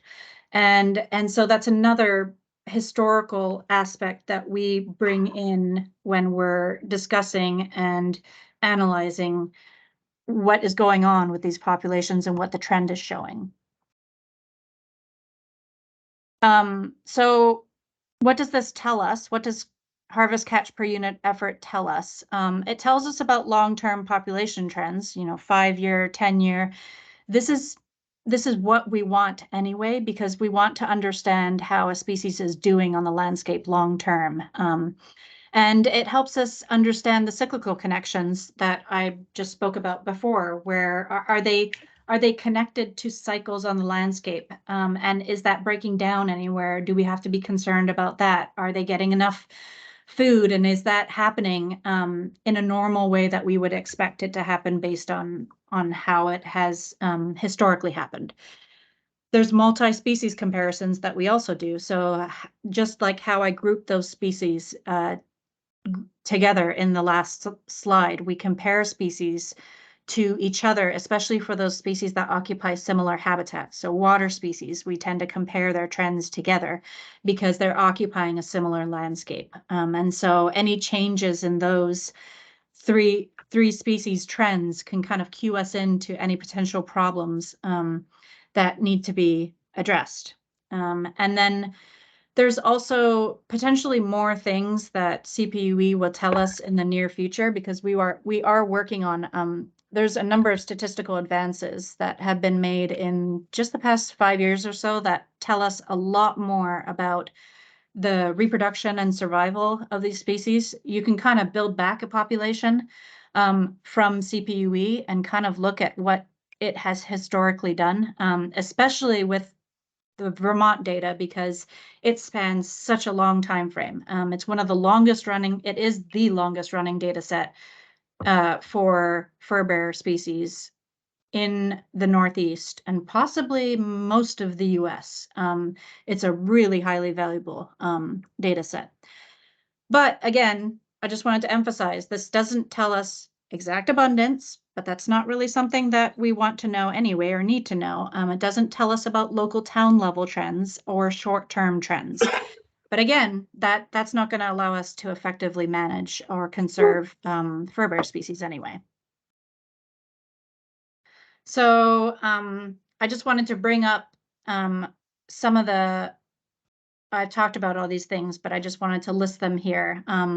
There's more aspects that we consider. These are just the things that are off the top of my head that we consider, but it varies for every species. So just to illustrate how very complex it is, just to look at this very seemingly simple one data source. So moving on to another data source that kind of complements this CPUE data, but only for 3 species. So mandatory pelt tagging requires that fisher, bobcat, and otter carcasses are submitted for us to. We do several things with the carcasses. We examine them for disease and contaminants lately. That has yielded some important findings regarding contaminants in fisher that we've had discussions on. And then we also extract teeth from these 3 species so that we can send them to a lab and get ages from them. And this gives us an idea of juveniles and adults. And this is very useful as a check-in against CPUE trends. So juvenile adult ratios are one of the trends that we also look at, as well as male and female ratios over time that we also get from these from these carcasses. And again, there is an extremely, resource intensive timeline of work that goes into processing these carcasses. So in December to March, carcasses are submitted and they're stored. And then February to April, they're processed. We extract sex, age, health. A lot of the times different organs are collected so that contaminants could be examined, etc. And then in April and in June, again, it takes a couple months to enter all that data into the database. And then there's a whole several months process of checking it for error. And that's also when we get the ages back from the lab that looks at the tooth data and extracts estimates of ages from tooth wear. And then again, that same process of November and December are really that time where we can finally download the data that has been checked for error and summarize it and look at some of those trends. So what do the trends look like for the harvest carcasses for that data set? Generally, looking at the sex ratios and the adult to juvenile ratios is the most useful piece of information that we tend to track over time. Again, this information also goes over a really long time frame. So it's very useful for us to compare against other sources of information. So for example, if you look at otter and you look at the proportion of juveniles in the harvest, it looks like it has been decreasing over time. So that could potentially be, it's an anomaly. It's not what you would expect. You would expect them to be fairly stable like they are for fisher and bobcat. But the usefulness of having multiple sources of information comes in here, because then when you look at the CPUE for otter, well, it has been increasing. And so in that way, you can compare different sources of data, and the declining proportion of juveniles in the harvest, something else must be going on there apart from, it's not an indicator of population decline, because if it was, you would be expecting the CPUE to also be going down, and instead it's actually increasing. So what do harvest carcasses tell us? Well, they support the crucial data of CPUE, and they also tell us about disease and contaminants. But again, they don't tell us about exact abundance, local town level trends, or short-term trends, things that in some cases you might want that information, but in the case of fur bear management, it's really not something that's useful to them or to us. And then finally, the third source of information I wanted to focus on that again helps to support what we're seeing with CPUE data are remote field cameras. This is a pretty exciting new area of research that Vermont has recently gotten involved with. So Vermont Fish and Wildlife has recently, in the past 5 to 10 years, been conducting numerous camera monitoring studies across the state. Two of the main studies is a road crossing monitoring study that includes 52 cameras set up throughout Vermont to monitor road crossing structures and the wildlife that use those road crossing structures. And then the other camera monitoring effort is, this is a huge one, it involves 14 different partners across 5 different states, and it includes 100 cameras spread across Vermont, mostly in forested areas, and a total of around almost 600 across the whole monitoring network. This is a Herculean effort to manage this data. So, but it's highly valuable.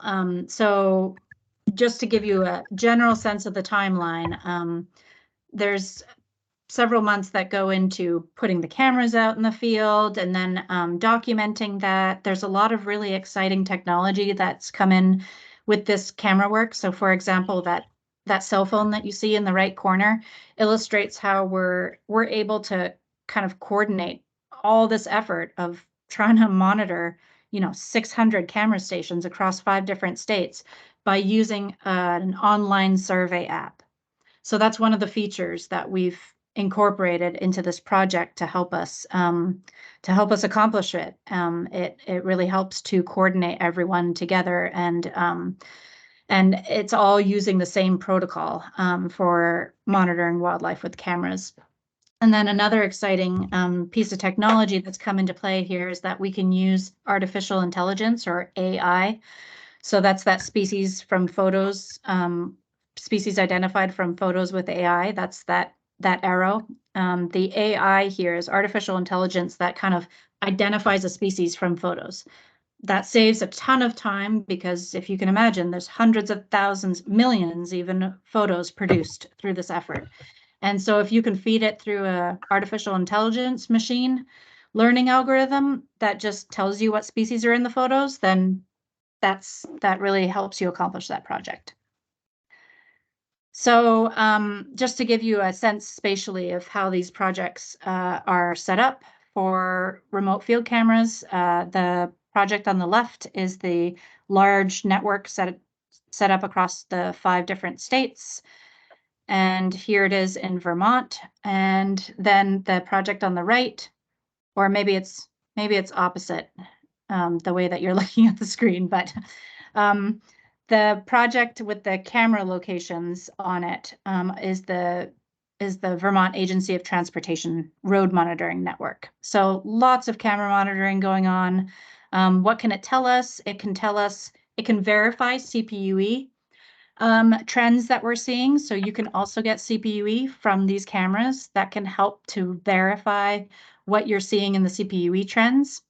You can also look to the future. So you can look at things like wildlife connectivity. The maps on the right are maps of wildlife connectivity. The red areas are where wildlife are really connected. So they're able to move freely through the red areas. They don't have any barriers. They're doing really well in those areas. And you can project this forward to different scenarios of development and really useful stuff related to climate change as well. So it's really valuable data, but we've primarily been using it to support our CPUE trends for monitoring fur bear.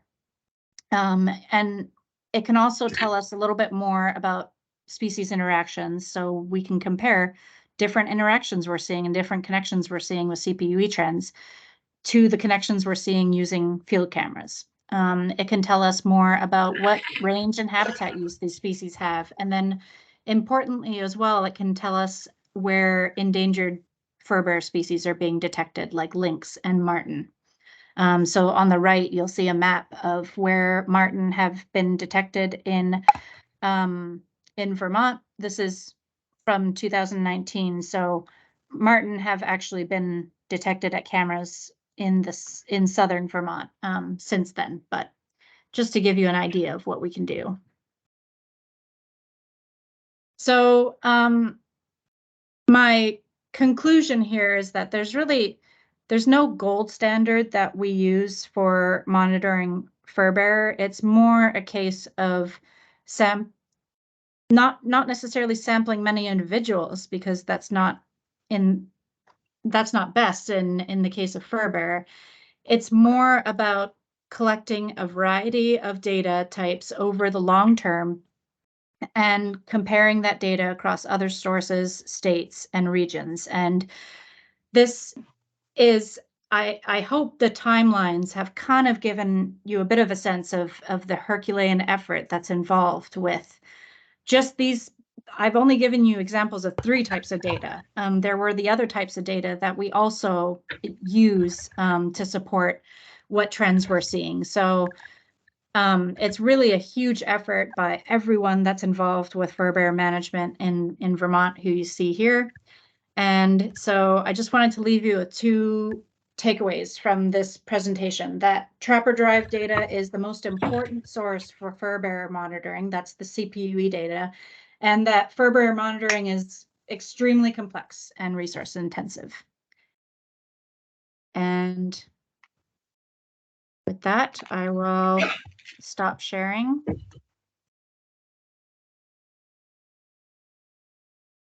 I also did not have a chance to check the time, so I am sorry if I went way over. I have no idea how long I took. I'm sorry. It was fantastic. It was good. Katie, you may have gone over your time limit, but it was worth the it was worth the time. That was very, very helpful. Thank you. Very informative. Thank you. Thank you. You're welcome.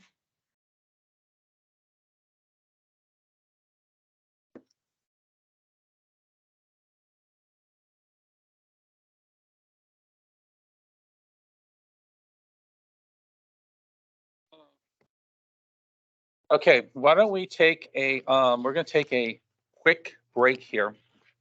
We're going to take, let's shoot for a 20-minute break, 15 to 20 minutes at the most. If we can get back earlier, Make it 15. let's make it 15 and take a bathroom break, and then we'll get going on the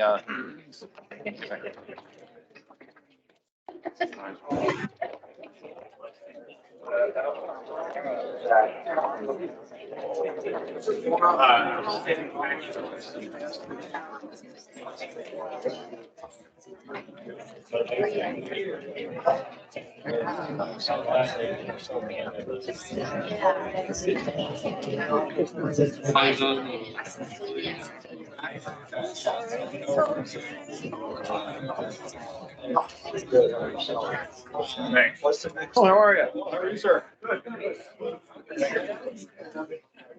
That's all right.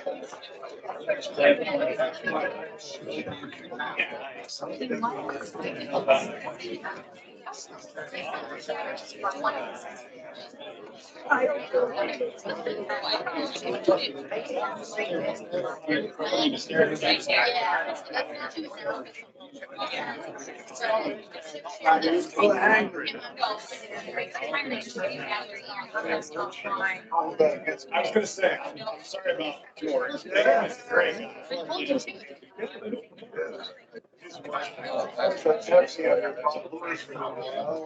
Supposed to. Yeah.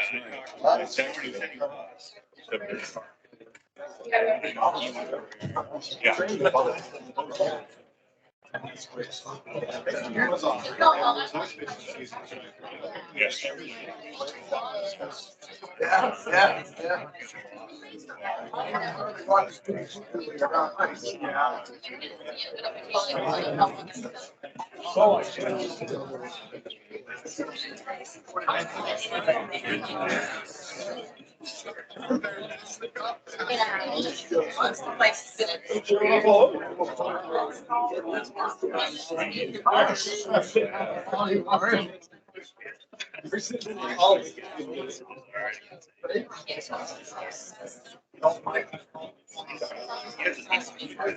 This morning, and I told him that I was just.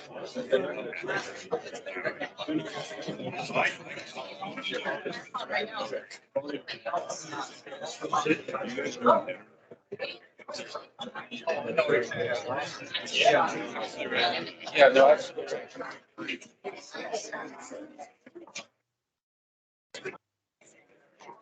I just that's fine.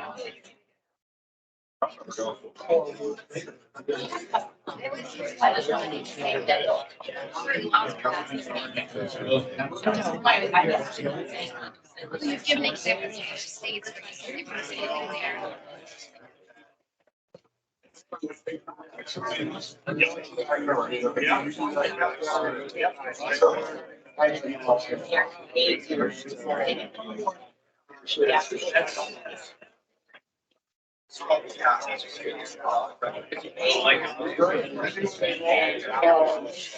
Go there, it's on fait accompli. It's gonna be the Senate. Take the shit off.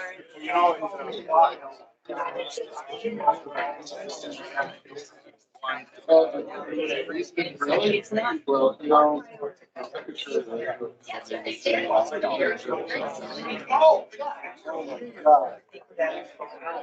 feel God. It's like I really wanted to go to just say, hey, this is what you said yesterday. It was just, I mean, somebody, that's what I'm trying to. She started off.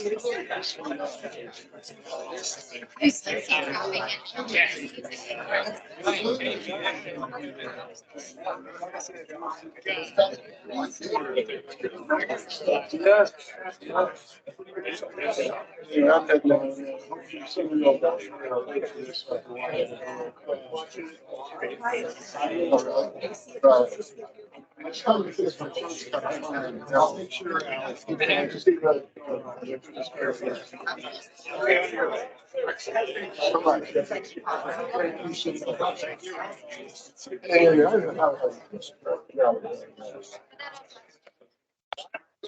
Okay, just tell me. You can change it, try to change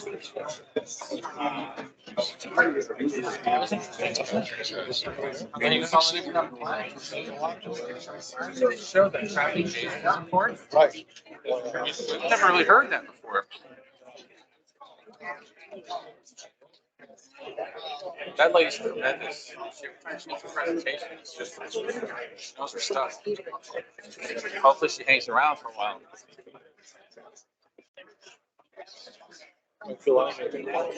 Yeah. It's funny that,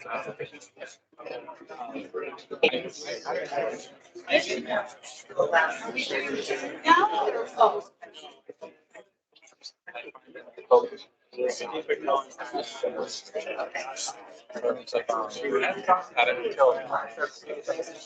very effective. It saves money. Not money. We do it here. We put them in. oh, no.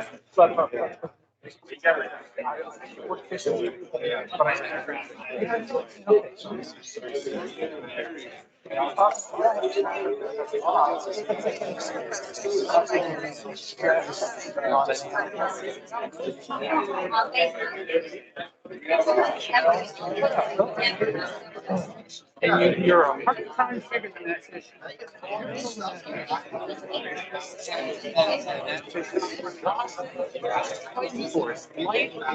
And you take it out.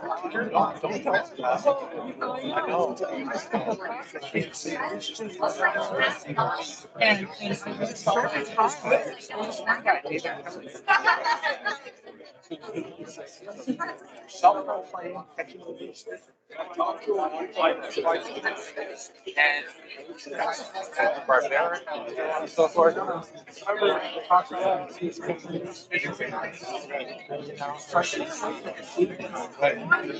You know, the most dangerous people are the people who support one and not the other. Support both, but the ones that do one and not the other are, you know, are hypocrites. So anyway, yeah, I hate to tell her. The coyote thing, I've been doing the research in South Carolina. They have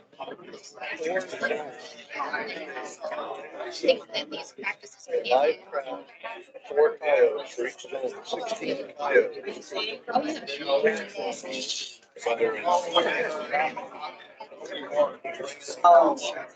Yeah, lifetime license. Every year, they just do 16 of them. You have a lifetime license, they allow you to give it to somebody else. Yeah. Shows the data, how many they're, average. Yeah, it's like 30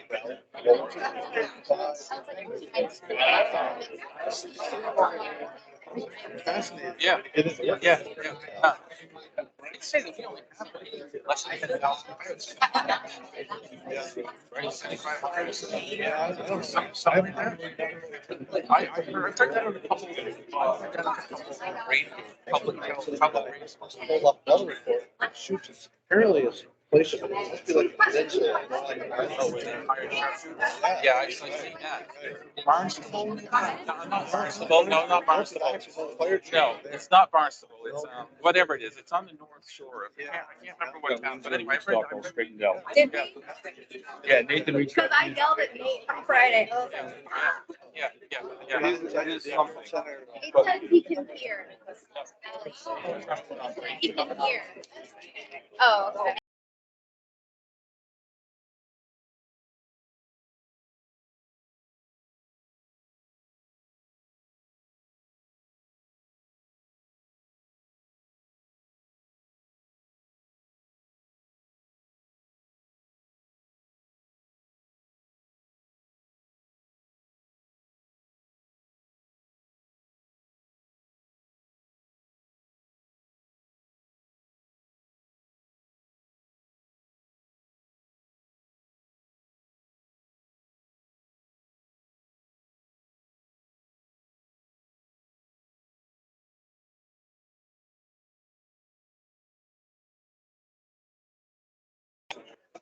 It's not.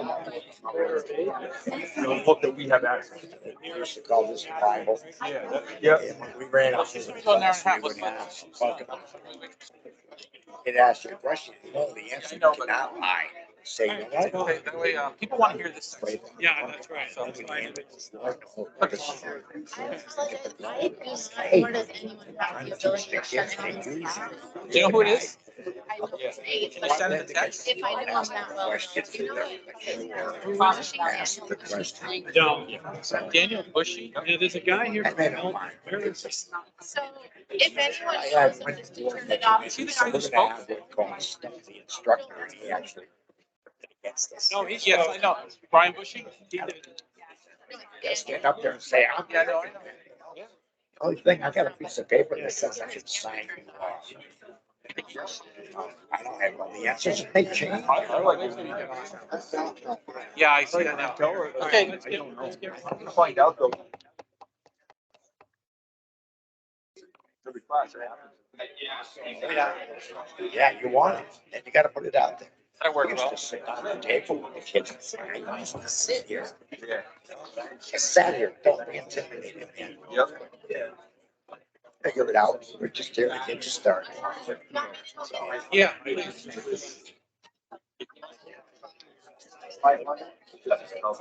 You know, when I got started just for the kids, I wanted to just for kids. And then all of a sudden you have just kids. It's so much fun. Well, you gotta, you This is a big challenge. gotta get demand for your kids that.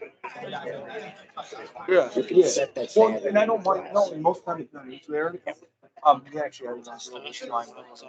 Jeez. Line and we all. You got him. And, you know. I think we can do.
Go ahead, Ally.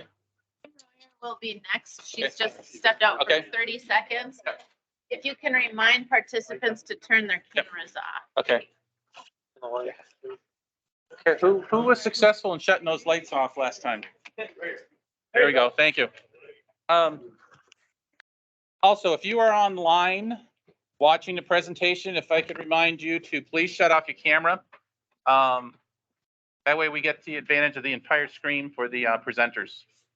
And it's Dan Bushy. I think that's you that's on. I'm not sure if you were aware, but your camera is still on. And if you could, if you have the ability to shut that off, that would be great. Thank you.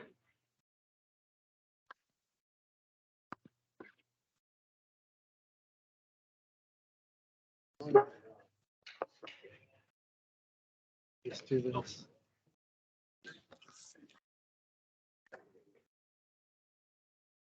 We're waiting for Kim. If I could just mention, if board members can let me know, or David, or one of us in the department, a sense of what deer hearings and moose hearings might be attending. We had a waterfall hearing last night. I don't know if we got one Thursday night in Essex, but that would be helpful. We'll have staff there, but I'd really like to have you folks help with these moose deer hearings. So that'll be good. I don't want to take time tonight. You've got a full agenda, but just let me know. Shoot me an email, drop me a line, let the commissioner, someone, one of us in the department, so we make a note. Okay. Okay, Kim. Right, I apologize. Floor is yours. Didn't quite get it back. I'm gonna, Mike, do you mind if I move this over here so I'm not Help yourself. in the middle of the room? Right there. Yep. Thank you. So I'm here, as most of you know, or some of you might know, I retired last May from the Department of Fish and Wildlife after 40 years with the department. And the department asked me to just stay on as a temporary employee to try to help shepherd the Act 159 and help get some BMP recommendations until Bree could get on and get her feet under her. So I'm going to talk tonight about the working group process and the outcomes from that working group. Hang on, I just got to figure out, this is not my computer, so I just hit the down arrow, Ally, you think? That's not it. Try the right arrow, maybe the Right arrow? No. Things have evolved since you retired. Yeah, right. I can't use a computer anymore. I was never very good at it, but now. Oh, just press that one. Okay. So Katie already talked about the mission, but I just wanted to mention that this is what has driven me for the 40 years in the department. I care deeply about wildlife, about the species that we manage, about the habitats that they depend on. And I feel so lucky that I've been able to spend my career promoting the sustainability of these populations for my kids and my grandkids. And we're talking about not just the 14 or 15 fur-bearing species, but also over 25,000 species that exist here in Vermont.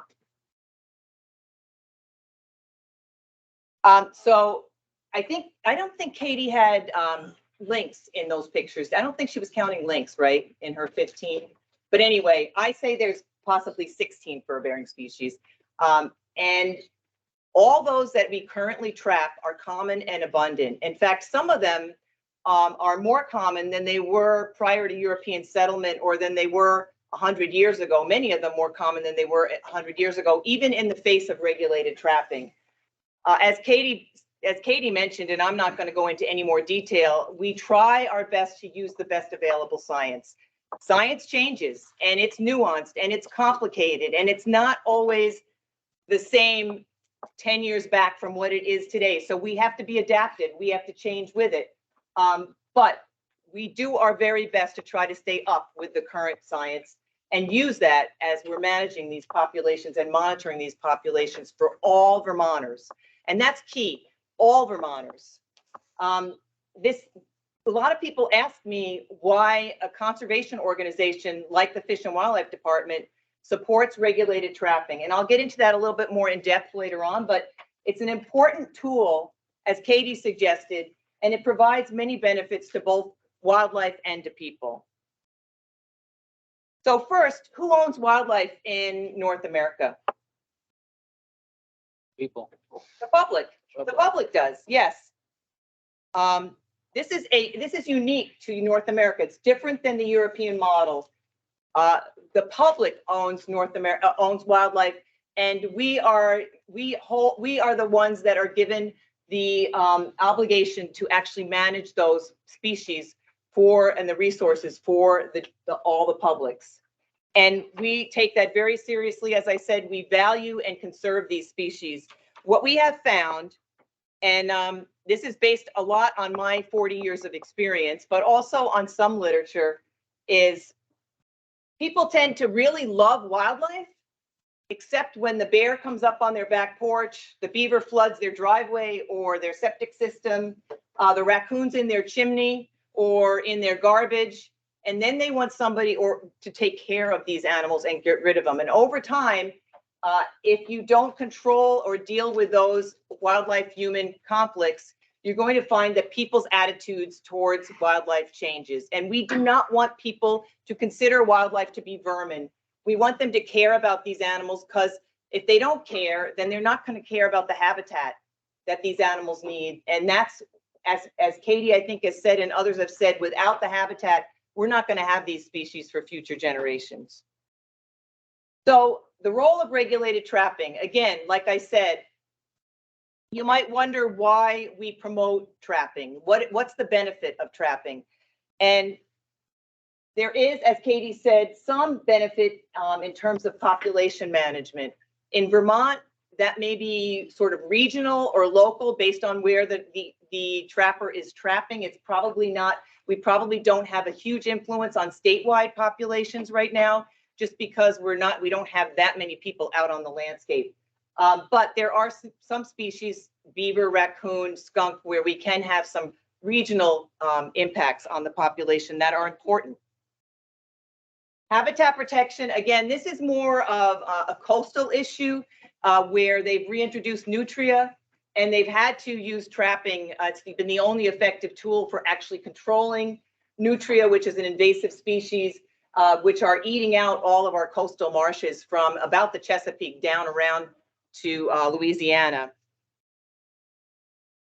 We might use it for protecting beaver wetlands or for maybe muskrat, where muskrats are doing damage. But other than that, it's probably not as much of an issue for us here. Protection of endangered species, our non-game natural heritage program uses trappers to actually control predator species to protect the spiny softshell, the endangered spiny softshell turtle on the coast of Lake Champlain. In coastal areas, it's used for songbird protection and for some other types of turtles as well.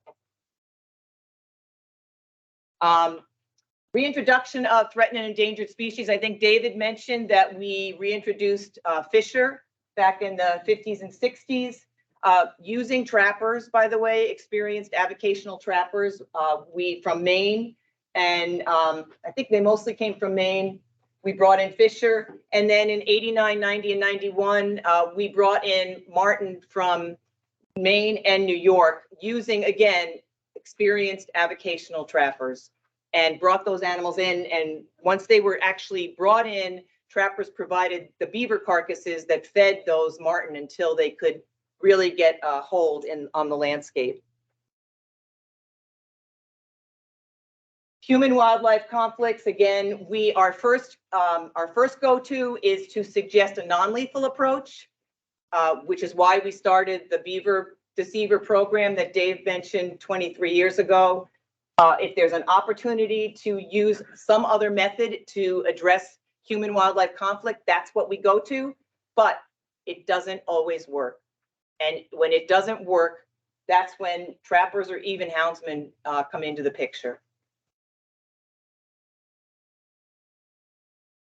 Disease research and disease and population monitoring. I think Dave also mentioned that we've had a coyote study in Vermont in the 80s, bobcat study.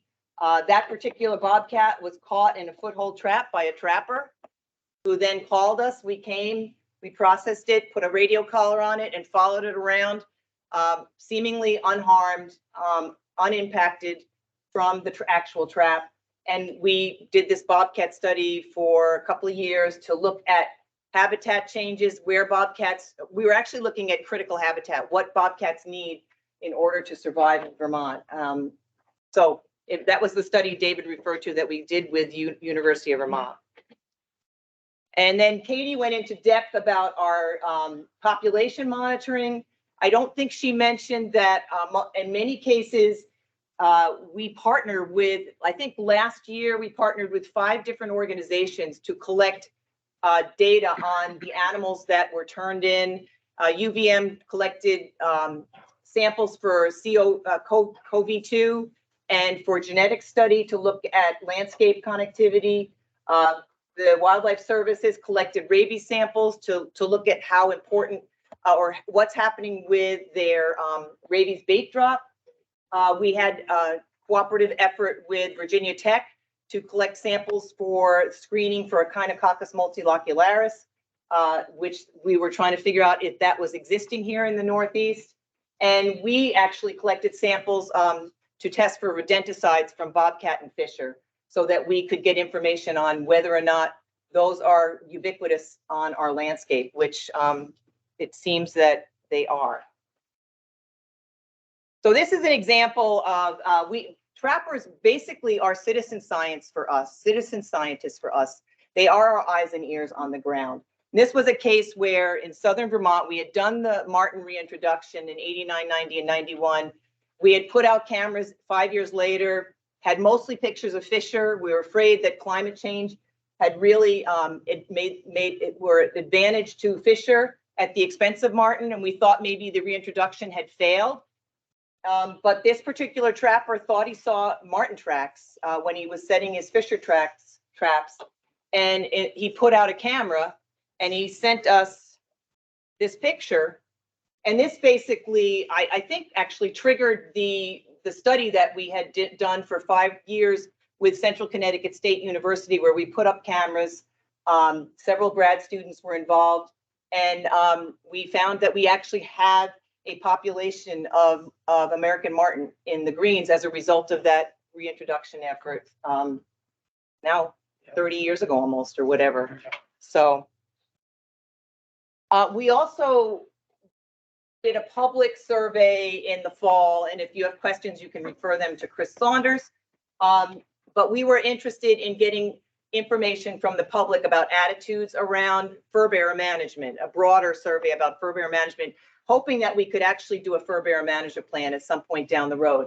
What we found that a majority of Vermonters are satisfied with the department and view us as a credible managing agency. But also a majority of Vermonters support regulated trapping, although the motivation behind why people trap would change people's responses. But I think really more importantly, they support the right for others to trap, even if they don't do so themselves, the majority of Vermonters. And that regulated trapping is an acceptable and necessary tool supported by the Wildlife Society, the American Veterinary Society, and the American Association of Wildlife Veterinarians. And I think this is important because tolerance of each other and each other's values has always been part of Vermont's history. As long as the activities that people are participating in are ecologically sound, don't impact the sustainability of wildlife populations, and are, as I will add, as humane as possible, based on what we know so far. And I hate to see us go down the road of eliminating that tolerance or changing our attitude so that we're no longer tolerant of each other's positions on things. I'd like to see us work towards trying to find some common ground. So last, I think the commissioner referred to Act 159. There was a mandate in the 2022 legislature that recommended that we work on recommending best management practices for trapping that propose criteria and equipment designed to modernize trapping and improve the welfare of animals subject to trapping programs. They specifically said these best management practices shall be based on investigation and research conducted by scientists and experts at the Department of Fish and Wildlife, and shall use best management practices for trapping in the United States as issued by the Association of Fish and Wildlife agencies as the minimum standards of BMP development. And I think, as Mark might have mentioned, we are the first state to try to transition what were intended to be recommendations to regulation. So there's no template for us to follow. We had to invent this on our own. And I guess I didn't bring, but this is the monograph that we based a lot of the work that we did and our recommendations on. And this is an esteemed publication, very peer reviewed, and important in terms of improving trapping systems. So this is what these were the charges that the legislature assigned us. They wanted us to propose trap, and keep these in mind because I'll talk a little bit later about what the group agreed to address based on these charges. Propose trapping devices that are designed to minimize injury to a captured animal. Establish criteria for adjusting or maintaining trapping devices so that they operate correctly and humanely. Recommend trapping techniques, including appropriate size and type of a trap for target animals, use of lures and other attractants, trap safety, methods to avoid non-target animals. Recommend requirements for the location of traps, a safe distance from public trails, class 4 roads, playgrounds, parks, and other public locations where persons may reasonably be expected to recreate. Develop criteria for when and how live captured animals should be released or dispatched. And revisions to trapper education materials. And finally, as the commissioner mentioned, in Act 159, provide estimates for the funding of replacement traps. That's a lot to try to pull together. So the legislature did not dictate a working group, but the department and the commissioner felt that perhaps a working group would be the best way to get some feedback on how to move forward and make some recommendations on those bulleted items. So as the commissioner already mentioned, and maybe Mark, we had the Humane Society of the United States representative, the Sportsmen's Federation, Association of Fish and Wildlife Agencies, Protect Our Wildlife, Vermont Wildlife Coalition. Yeah, that should be another separate bullet. So the Sportsmen's Federation and Association of the Fish and Wildlife Agencies were two separate representatives. Protect Our Wildlife, Vermont Wildlife Coalition, 2 members of the Fish and Wildlife Board. Thank you very much, Michael. You're welcome. Marty was the other part. Yeah. Oh, is Marty here? Yep. Oh, sorry. Oh, sorry, Marty. Yeah. Okay. 2 members of the Vermont Trappers Association, 1 representative of the Vermont House, and one Vermont senator, and 2 Vermont state wardens, game wardens. Our role was to try to make sure the process was fair and transparent, which we really, really tried to do, but also to try to make sure that any regulations would not impact the sustainability of these populations, to try to base the results as best as we could on science that was available, and to try to attempt to find, if not compromise or common ground, at least informed consent from the participants of the working group. The working group goal to start out was to provide input on rules that would regulate the use of foothold trapping systems in accordance with best management practices criteria as outlined by the Association of Fish and Wildlife Agencies. But then the legislature made it clear that we should try to go above and beyond the best management practices. And so some of the things that I will propose to you are above and beyond best management practices.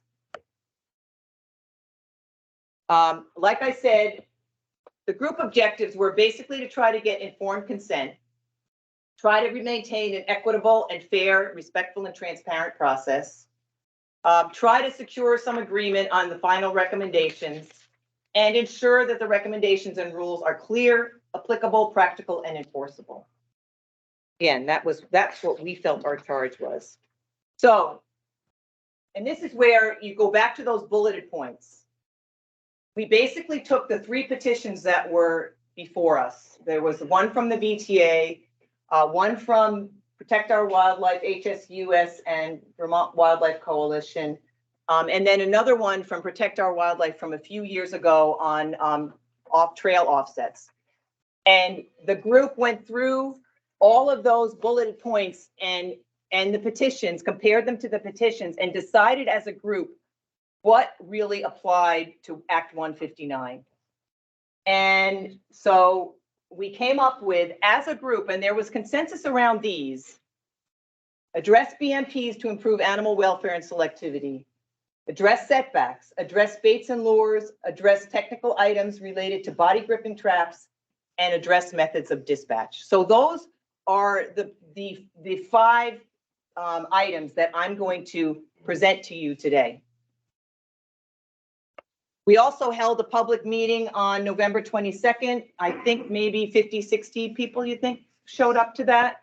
And they provided some feedback on what we presented there, which is similar to what we presented tonight here. But we tweaked some of these things a little bit based on both the working group input and what we got from the public meeting.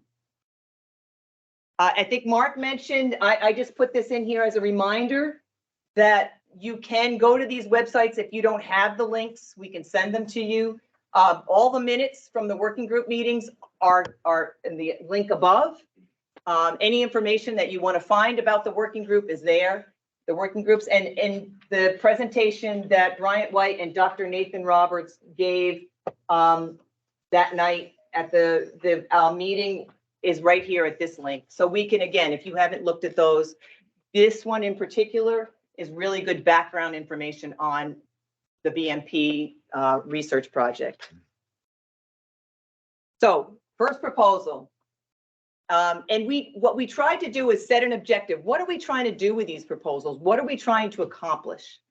And what we were trying to accomplish with this first proposal was to try to improve land trapping and land trapping systems for animal welfare, selectivity, and safety as recommended by AFWA, the Association of Fish and Wildlife Agencies, and based on their 20 to 30 year research effort. So these are what, this is basically similar to what the Vermont Trappers Association presented with some tweaks.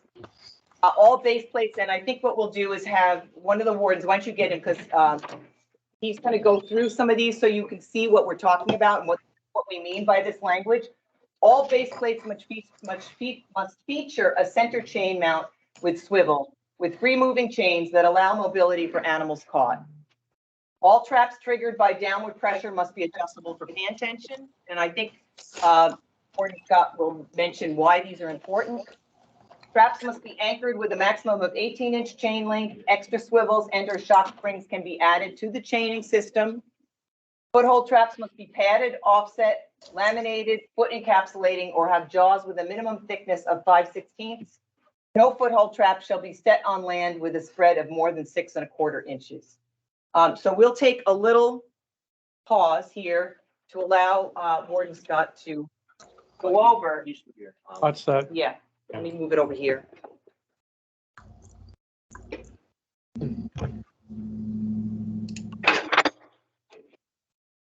Good evening. My name is Mike Scott. I'm the state game warden currently assigned to the Bradford district. Been on for about 9 years now. I'm an instructor in trappers education. I'm a trapper myself. I have fairly good knowledge about the traps in front of us. And what I'd like to show you is a variety of traps, some of the features of and the traps that are currently prohibited under Vermont law are tooth-jawed traps. So if you look on the inside of the jaws on the trap here, there's some nails welded inside the jaws of the trap here. Those have been illegal for quite some time now. Nothing's changing with those. In the middle category here are traps that are currently legal to use on land in the state of Vermont that, according to the proposed regulation changes, would no longer be legal for a variety of reasons. And on this side of the table are traps that will be legal under the existing proposal that we have in front of you. The features that we are looking at is a chain that is center mounted in the base plate. So on a trap here, you have the frame, which everything comes off of. All right, this trap is anchored by one of the springs. This would no longer be a trap that you could use on land. It would have to be modified in such a way that the chain would come off the center of the base plate. An example of that would be a trap like this, where the chain is mounted to the center of the base plate. All right, It has to be swiveled, so it is mounted with a swivel coming off the base. It allows the trap to rotate on the center axis of the trap. There's a jaw spread restriction. So these larger traps, when the jaws are opened up, that spread on this trap happens to be 7.5 inches, which exceeds the maximum requirement. So traps of this size would not be allowed to set on land anymore. Same thing with this. This is a Bridger number 5. That's approximately 7 inches spread. So these traps would be too large to be set on land in Vermont, according to the US.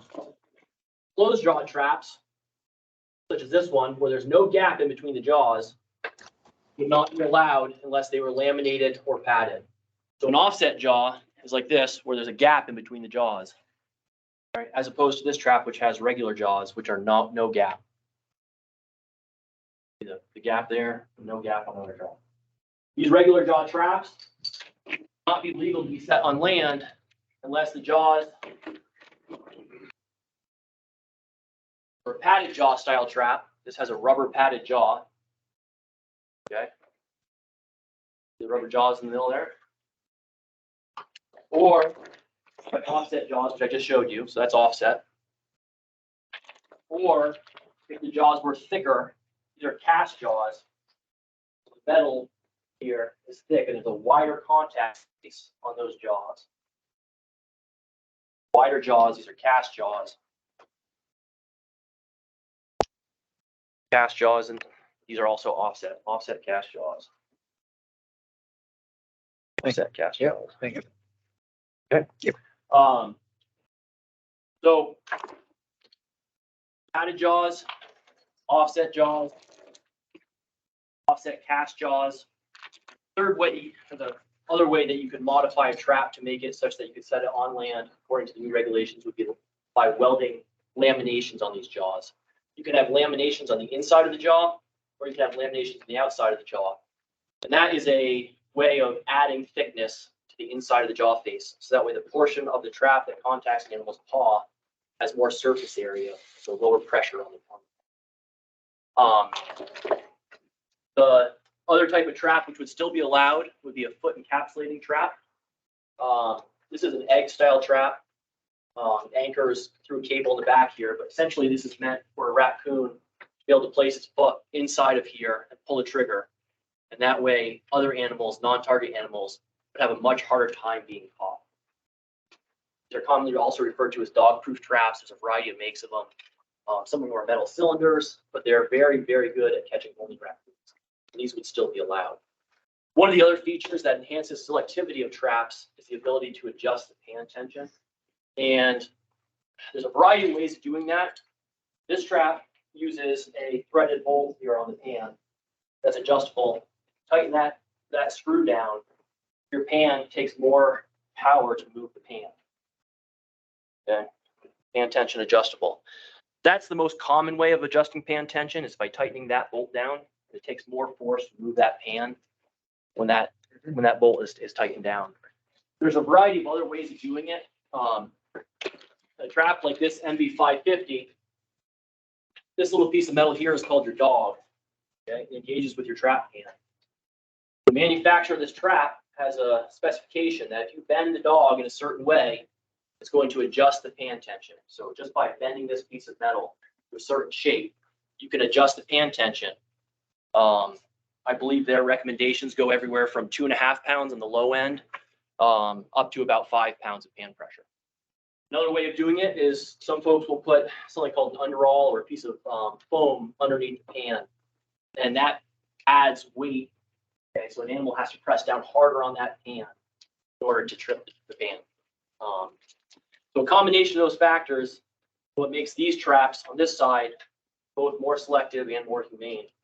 The last feature of this is going to be the trap chain system. So we talked about the swiveling at the trap. The overall length of the trap chain is another feature of how far an animal can go, right? And also making sure that they have enough ability to move and that the chain's not become bound up.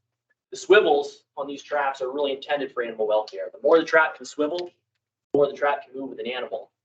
The more swivels you have, the less likely any one of those swivels is to become bound up with grass or dirt and become non-functional. So more swivels is better. And then having enough change so that way the animal can breathe out is a good thing.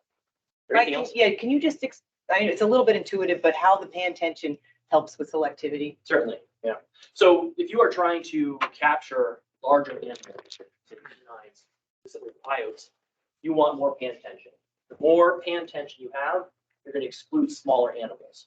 A small animal with a light footstep is not going to be able to trip a trap with a heavy set pan. Additionally, by having more pan tension, you're actually getting a better catch on an animal. An animal is going to be further committed to the trap when the trap springs. So it's going to have more of its weight pressed further down. When the trap springs, the animal is going to make a better catch, typically a higher paw catch, than if it's a really light hair trigger where you might end up catching shorter toes. So it's, in my opinion, both more humane and more selective by excluding lighter animals. Can I have a quick, how do you anchor those to the ground? A variety of ways, and that's, if you look at a trapping supply catalog, there's probably 30 different products for anchoring traps. These are using something called a super stake. So you take a solid metal rod and a sledgehammer and you drive this down underground.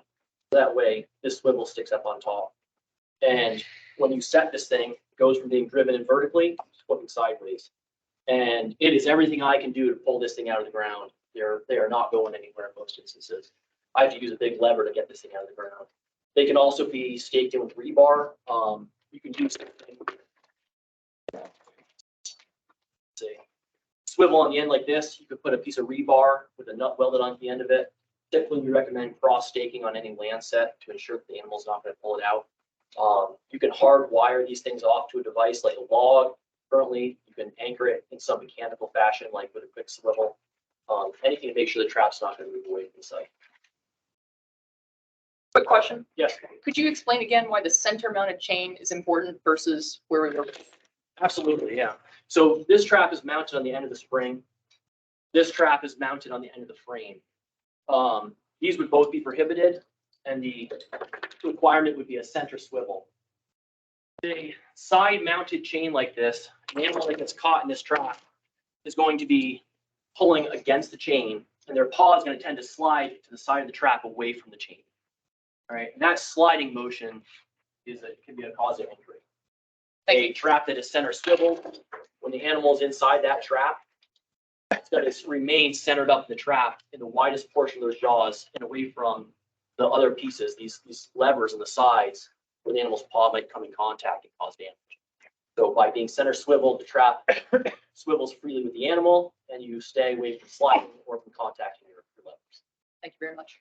Any other questions? Just quickly, do you have any sense of if the same trappers that are trapping today trap tomorrow with those recommended traps?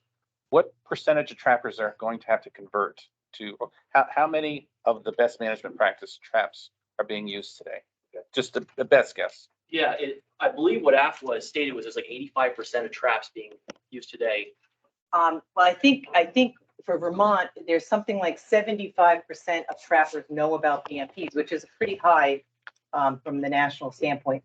I'm not sure we know specifically in Vermont, and you can correct me if we're wrong, but I don't think we know how many trappers have actually transitioned to BMP type traps. And that would take a survey of some kind. I think most trappers who know what they're doing for some of the more modern traps.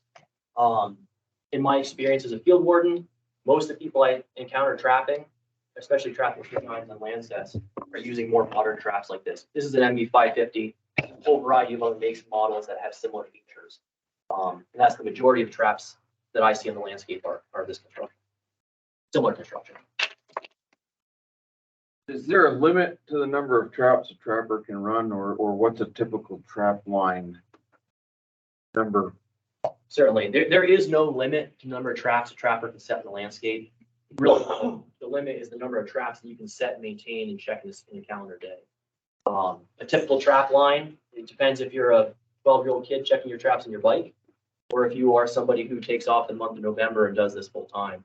I don't know if there's necessarily, we know an average.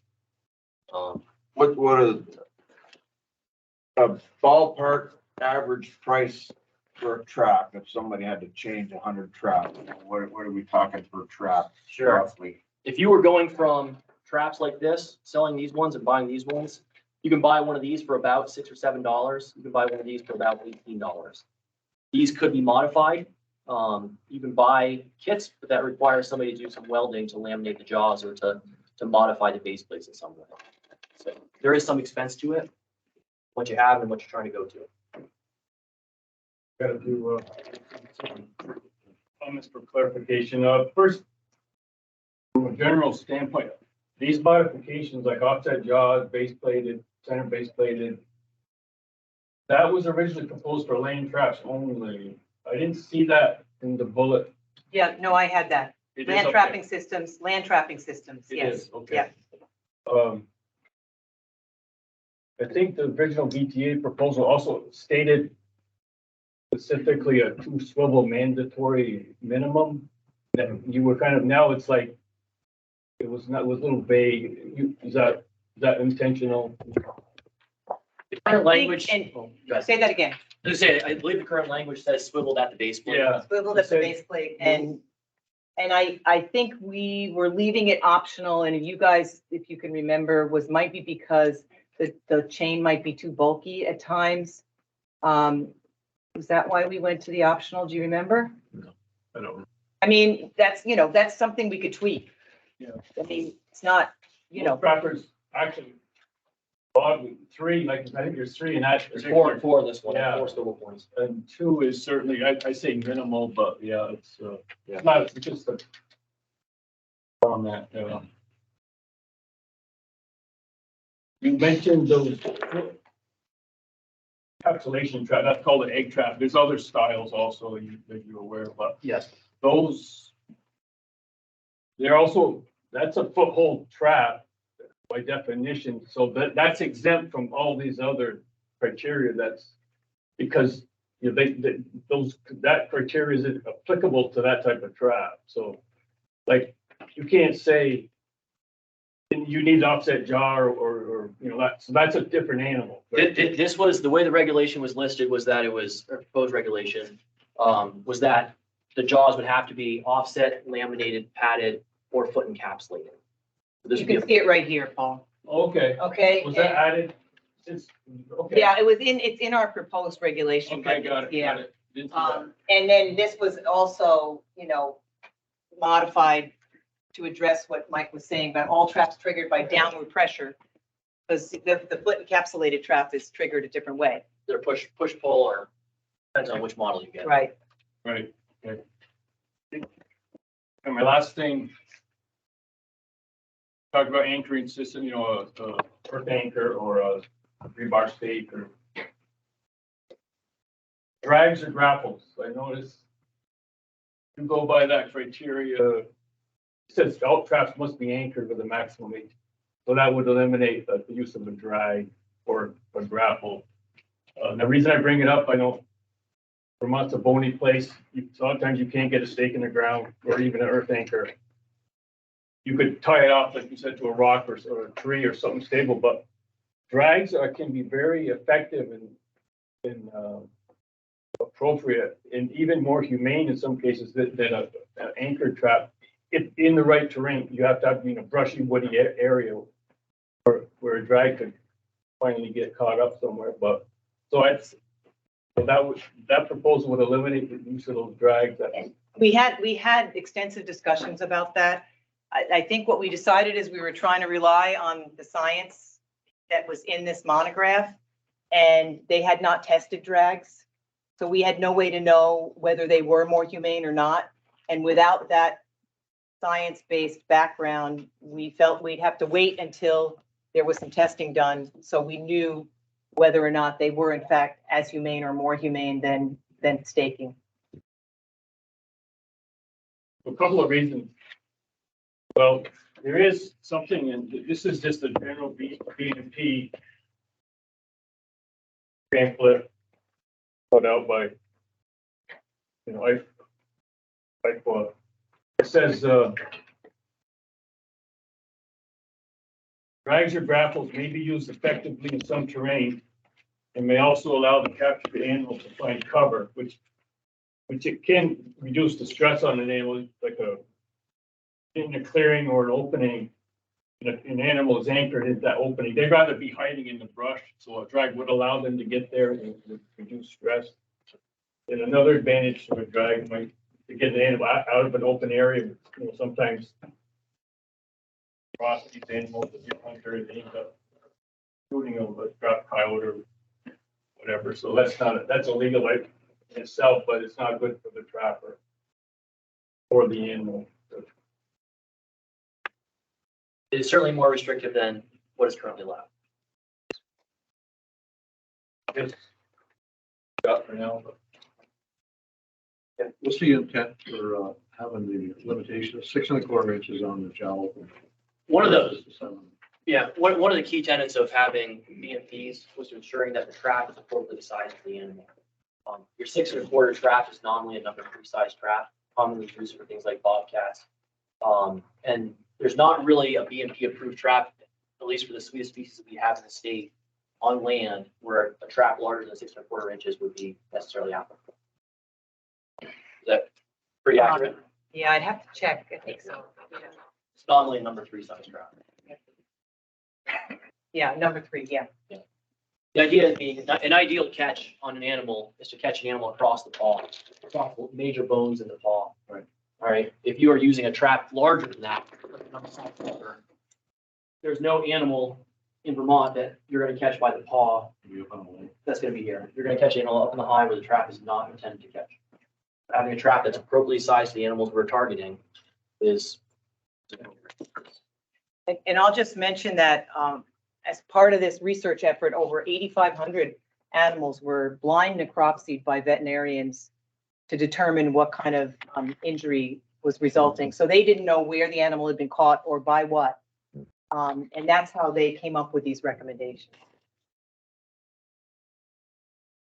Any other? Oh, Yeah, one question. Let's say that a trapper who's been trapping for a few decades, is there anything in the center section that is going to go away that could be modified by a trapper?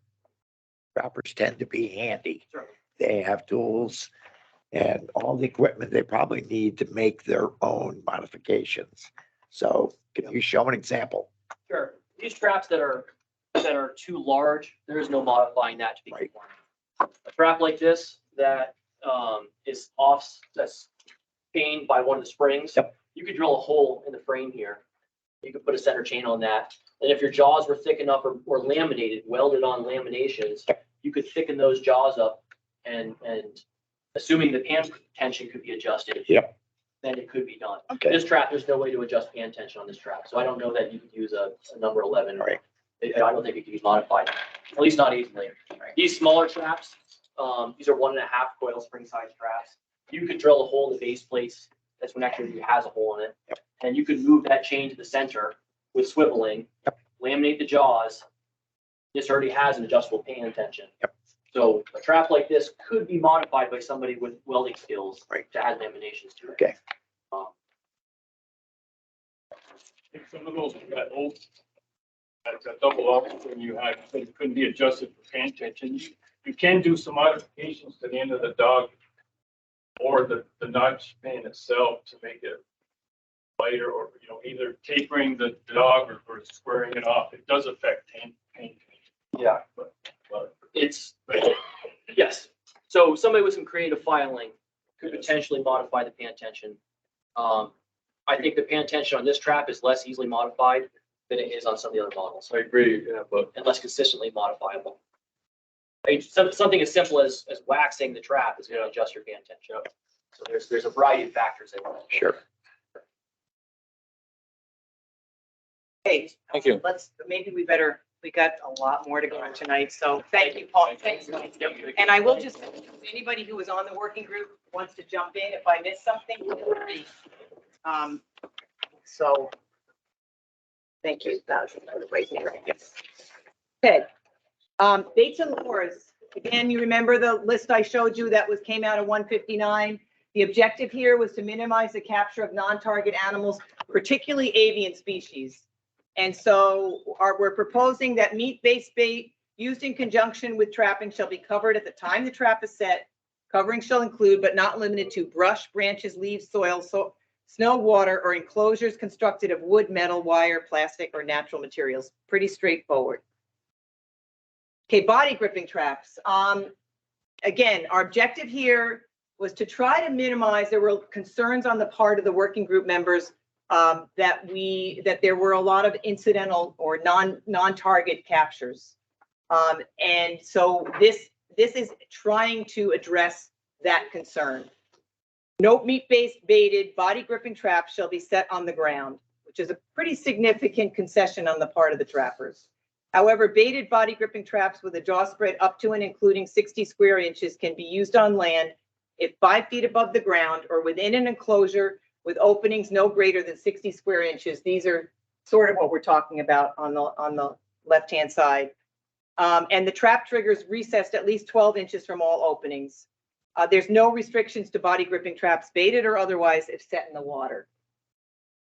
So this goes above and beyond the whole BMP process. This is not part of the BMPs. This is above and beyond, like I said. So I'm going to let, because we had a lot of interest in non-target captures, and I'll say we define non-target captures as a non-fur bearer or a fur bearer taken out of season. We don't define a non-target as if you're targeting coyotes and you capture a fox. That's not a non-target. Non-targets are fur bearers taken out of season or a non-fur bearer. And you're going to really just talk specifically about domestic captures. Yeah. Okay. Thank you, Chris. So obviously this is a quite an emotional topic, and mandatory reporting of these incidents began in 2018, at least when they refer to a trapper in a regulated season actually trapping. Within this 5-year period, starting in 2019 through the end of 2022, we had 44 reports. Only about 60%, so just over half, actually occurred during a regulated trapping season by a licensed trapper, and 5 of those involved violations. The vast majority were dogs, including 1 feral, and then there were 12 cats, 5 feral, and 1 on purpose. The thing you have to understand with these cases, because they are law enforcement, is we don't have, not every narrative on each of these reports gives us all the information we might want. Some of them are pretty simple. Some of them are pretty complicated. Like I omitted one because it was fairly clear that perhaps there actually was no animal actually caught. It was a neighbor dispute, et cetera, et cetera. Regardless, the remaining 18 occurred outside a regulated trapping season. 9 were known to be nuisance. Now, in some cases, we had a cat or a dog come back with a trap in the middle of the summer or in the spring, unlabeled trap in a strange location. In one case, it was probably related to kids in a barn, et cetera, et cetera. So there is a lot of nuance with this. We can't necessarily say that, all 18 were nuisance related. They may have been, they might have been, but we do know that 9 of them were definitely nuisance related. And 4 of those involved violations, and 3 we just didn't know. At least 12 of the dogs, so about 40% of the dogs, were not with their owner at their time. They were just roaming at large. And absolutely none of the dogs were leashed at the time. This is kind of how the case number looks when you put it in a graph over time. Over these last 5 years, there was a spike in 2022. But if you actually look at the blue, which is what's happening in regulated trapping season, which is what you're here to regulate, what the BMPs are about, the actual number occurring during the regulated trapping season has been fairly steady at 5 or 6 a year. It's that nuisance, the definite nuisance, which is that orange, which has changed, and then just the unknowns, where we have something we just don't know what happened. A cat brought in a trap in Colchester in the middle of the summer. It wasn't labeled. It was just, we can't tell what was going on. In terms of land ownership very much mirrored what we see in terms of private public land in Vermont. 86% occurred on private property. Almost a quarter of those actually occurred on the trapper's own property. And obviously you have to have permission when you're trapping on someone else's land. At least 18 of 24 had permission during those cases that were during the regulated trappings in a regulated trapping season by a regulated trapper. Again, at least, because with some of the cases, it didn't actually say one way or the other. Outside of the season, at least 9 of the 17. So these were the nuisance related or what have you. And in one case, a pet owner was actually trespassing on posted property when it occurred. The remaining 3 actually occurred on public land. Two-thirds of those were during a regulated trapping season. One happened on very close to a trail in the Green Mountain National Forest. One occurred on a town culvert in a town right of way. And then the third happened this past September in a town recreation area down in southern Vermont. In that case, it was in September. It was outside a regulated trapping season. There was no tag on the trap.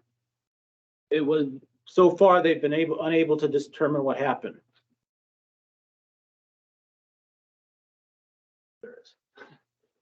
By trap type, the vast majority are occurring with foothold traps.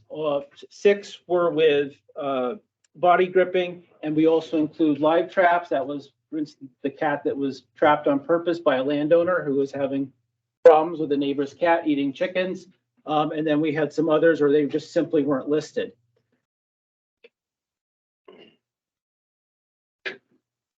In terms of actual fatalities and injuries, 5 of those 44 were fatal. That included 3 dogs and 2 cats. One of the cats was feral, and one of the dogs was most likely feral. One of them was nuisance related. It was set by the landowner. It was a dog in a body gripping trap, and that was the dog that may or may not have been feral. The remaining 3 all occurred during a regulated trapping season. One of those definitely resulted in a violation. It was too large of a body gripping trap, too close to the ground. Another one involved an outdoor cat. There wasn't a lot listed in that other than the warden made multiple attempts to contact the landowner, visited their house, knocked on doors, phone called. Owner never responded at all. And then the third, of course, happened this year. It's still under investigation, but we are certain that violations occurred. The vast majority, however, were non-fatal. So of those 44, 39 were non-fatal. Of those, we know that 14, there were no injuries or the animal was unharmed. 7 had minor injuries. 1 cat had major leg injuries, and the remaining were either unknown or not listed. And most of those probably were no injuries or unharmed, but it simply wasn't listed in the reports. About half of them were actually examined by the vet in cases when it was no injuries or unharmed. The pet owner just said the animal was fine, no problems. So basically what we're looking at here is, it's certainly an issue on the landscape. In terms of a lot of other things out there, it's fairly minimal. It's very big when it happens to you as a pet owner, as most of us are. But the vast majority of cases are non-fatal, and a pretty sizable majority are not occurring during the regular trapping season. So it's, again, these are coming directly from warden reports. We did our best to get this information, whether it was directly listed or we had to go back to the wardens or not. Does anyone have any questions? Yes. The manner in which people report, in the whole scheme of things, it doesn't seem to be, it's one too many. However many there are, it's one too many. I mean, everybody agrees with that. It could be significantly worse. And my question is, do we at least keep track of the dates that this occurs? I mean, you say a lot of the information isn't there that we need, but I think the dates would be very important, because I think we've all seen how the weather has changed a lot over the last several years. And I'm just curious to get a sense of, people are in the woods still today in October and early November, where they 15 years ago, people weren't, or, and year to year, it's different. But generally speaking, I think more people are still in the woods longer at the end of each season. So I'm just wondering if a lot of those occurred in the first week, the first couple weeks of the trapping season, or if they've really been more spread out over into December and January and into the later months of trapping as well too. Or if it really is during that season where people are still out hiking and enjoying the leaves and whatnot. The vast majority that are occurring during the regular trapping season, jump in if I'm wrong, Sean, are occurring basically in October, November, and December. There's not a lot after that, after you get past basically the holidays. It's not to say there weren't any, because we're dealing with, 44. The rest of them they're just, the nuisance related tends to happen more in the summer and early fall, when you might imagine, and the unknowns just crop up in just odd times. But certainly when it's involving a trapper during a trapping season, it's October, November, December, and there doesn't seem to be a lot of rhyme or reason to it in terms of. I mean, that would make sense given that the land trapping season is from October through the end of December. So it ends at the end of December. So you'd expect if everybody pulls their foothold traps, you would have fewer incidental foothold trap take after December 30th, 31st. And the season begins at the end of October, fourth Saturday. Right. So it's just really a small piece of October. So it's really Right. November and December. Yeah. So I was just curious. January through March, it's all water traffic. Mhm. Yeah. Anyone else? Thank you, Chris. Thanks, Chris. Thank you. Okay, issue 4, and this one I will say might have been our most challenging issue, is the trying to deal with the whole question of offsets on hiking or walking trails.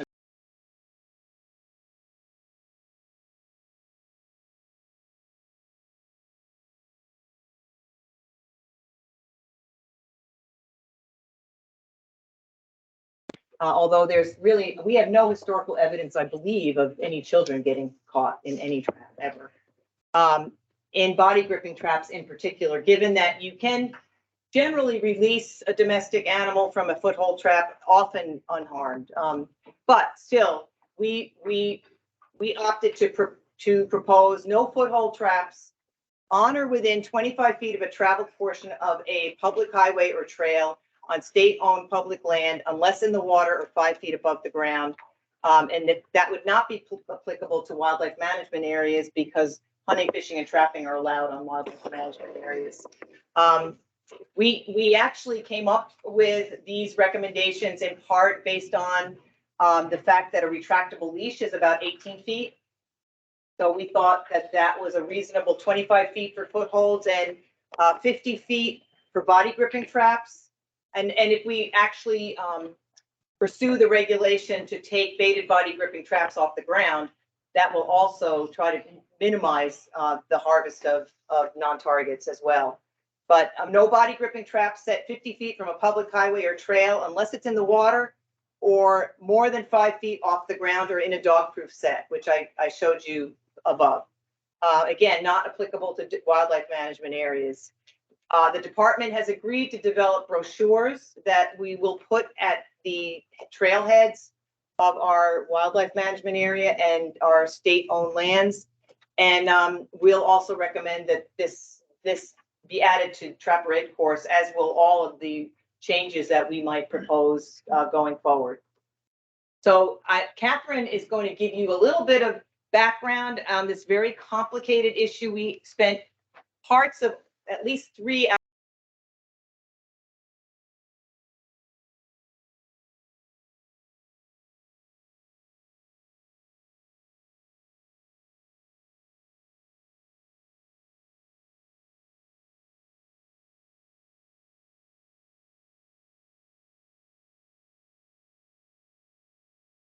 Recommendations regarding the locations of traps, and essentially to prevent any kind of interaction with people where they might reasonably be expected to to recreate. Okay. So one of the things that I think we talked about pretty extensively is that unlike other forms of hunting, trappers are required to notify landowners before they set a trap. They're required to tell landowners where the trap is located. And this applies to private lands. Landowners can revoke permission to trap at any time. It also applies to municipal lands. There's actually a court case which involves the Winooski Valley Park District, in which the Vermont Supreme Court found that municipalities have the authority to prohibit trapping on their own public land. And it applies to federal lands. The federal government has the right to set rules about where and when trapping occurs. We did some research on what is a trail. Some of the definitions in Vermont law are very broad. So in Title 10, which is kind of the Agency of Natural Resources title, where the laws are, hopefully that's not boring for you, but there are a couple of definitions, and it means land used for hiking, walking, bicycling, cross-country skiing, snowmobiling, ATVs, horseback riding, and other similar activities. Very broad. And it also refers to the Greenways Council, which is a statutorily created group that works with the Forest Parks and Recreation Department and has mapped out trails across Vermont and New Hampshire. There's also a definition of the trail in the highways statute, which talks about a public right-of-way that used to be a highway, but has been designated by a town or a municipality, or a new public right-of-way that's been designated as a trail by a municipality. And then the third one that we found was in the Department of Fish and Wildlife's regulations, which refers to a designated corridor. Any road, trail, or path or linear route which is used for travel by any means, including a vehicle, and is designated either with signage by the department or is on a map.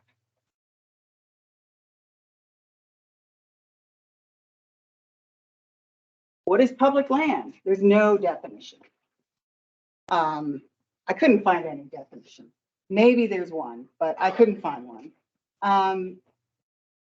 There is a rule, an A&R rule regarding primitive camping, which essentially says that public land is any real property owned or controlled by the state of Vermont. So that could include BGS, Agency of Natural Resources, and Fish and Wildlife, et cetera.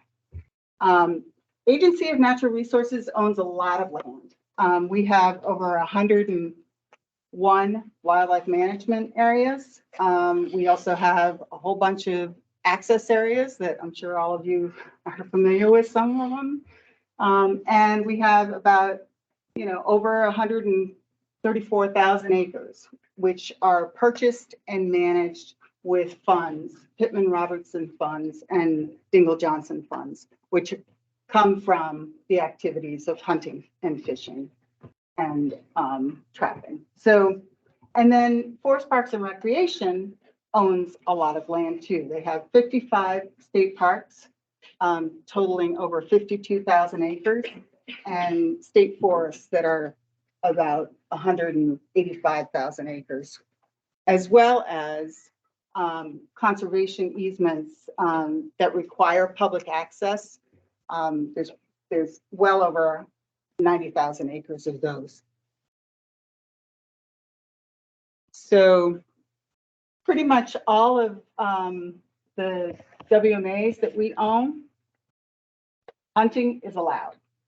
On state parks, hunting is also allowed and trapping is also allowed, except within 500 feet of any state park building.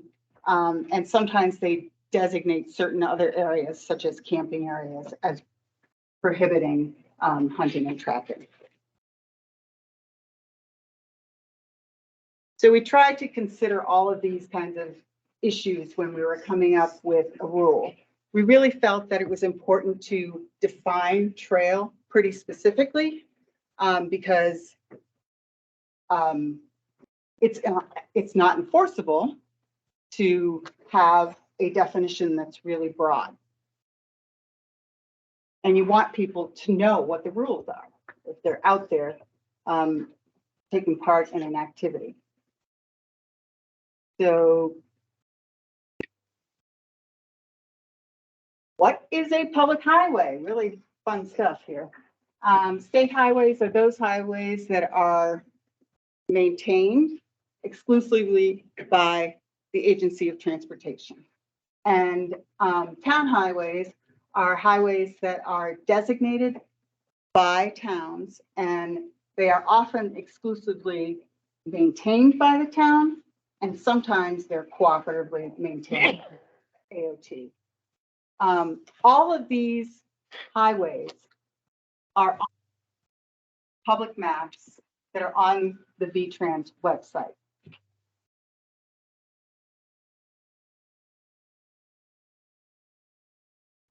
We also looked at other states and their setbacks. This proposal is, not out of line with what other states are doing. It certainly is not. We're not going further out than a lot of other states, and it's not more stringent, and it's not more permissive in the sense that states are all over the place. So we defined the public trail as a pedestrian footpath on Vermont state public land, maintained, open to the public, and designated and mapped by the management agency or department. We didn't really have to define public highways because they're well defined by statute and mapped. And anybody can go on the VTrans website and find them. They're pretty easy to find. So with that, I'll take questions.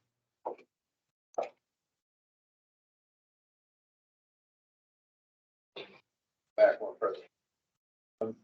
I'm confused or I need clarification on WMAs and how they were exempted from certain traps versus. WMAs are exempt from the setbacks, period. Just the setbacks. What about the 5 foot minimum for body gripping trap? Yeah, they're not exempted from. They're not from that, right? exempted from that. But the proposal was to exempt WMAs from the setback requirements themselves. Yeah. Reason being that we can get, right now, we're getting $1 million. We are funding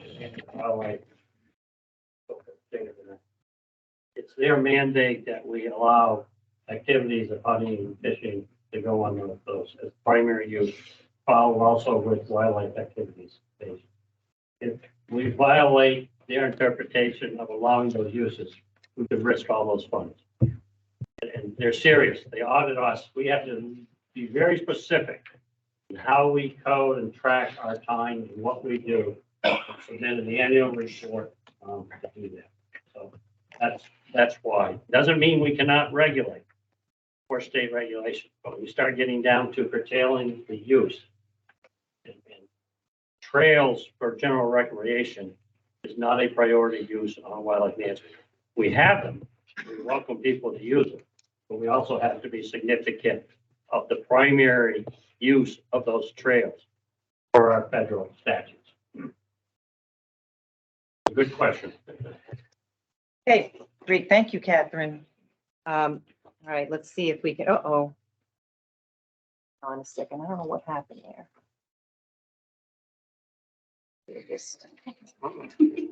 Okay.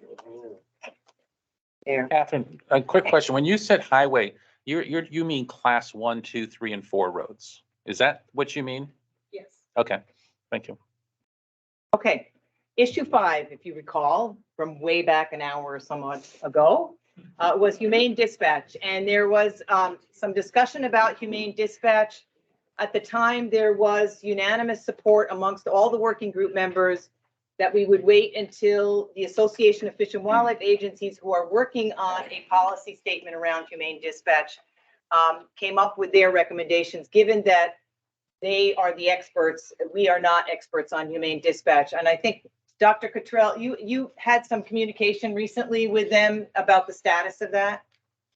Yes, I think it's important to make the distinction that the guidelines for euthanasia that the Association of Veterinary Medical, American Association, the Veterinary Medical Association, pardon me, has promulgated periodically and updated periodically, which does have a section on wildlife in it. It's designed for veterinarians. In contrast, and to augment that effort, the Association of Fish and Wildlife Agencies has a committee and a subcommittee, a human wildlife conflict committee and the subcommittee, and the wildlife health committee. And members of those two committees have formed a working group of their own to forward a set of guidelines for Fish and Wildlife Agency personnel to use in the event that there has to be a humane dispatch. So it's an extension of the AVMA's regulations or recommendations, guidelines, and it's in progress. The AVMA meeting, or excuse me, the AFWA meeting this year will be preceded by, and in fact, I think it's actually happening in March, a meeting of that working group so that when the AFWA actually meets, they can move this forward more rapidly than they have in the past. That's the update. Thank you. I will mention, I don't know if Mark did, that Dr. Cottrell was the fur bearer biologist, I think, right before me. Jim DeStefano. Thank you. I forgot Jim. And then went on and became a small animal vet first, and then or a wildlife vet first, and then a small animal vet, or neither. Mixed practice. We did everything. Okay. All right. Oh, mixed practice. Okay. Anyway, he has extensive knowledge in a lot of different areas. Trapper education, Nicole will just do it. Yeah. Yeah. Yeah, that's you. This is yours, right? Yeah. Didn't recognize it? No, I guess not. Hi, I'm Nicole Meyer. I work for our hunter, bow hunter, and trapper education programs here in Vermont. I'll try to keep this short and sweet, not unlike me. Perfect. So I do just want to ask first, who in here has ever taken trapper education before? Oh, yeah, thank you. Yeah. Great. So there's a number of you who have, and so you kind of already know what we're going to be talking about here, but I'm going to kind of pull back the veil a little bit and talk about kind of the administrative end of things in our trapper education courses here in Vermont. So first of all, something that not a lot of people outside of the hunting and trapping community know is that in order to be eligible to begin trapping in Vermont, to purchase a trapping license in Vermont, you must take what course? Right. Trapper education, or show proof of a previous or current trapping license from any state or Canadian province. Oh my God, I'm gonna trip. This is going to be my last day. I'll catch you.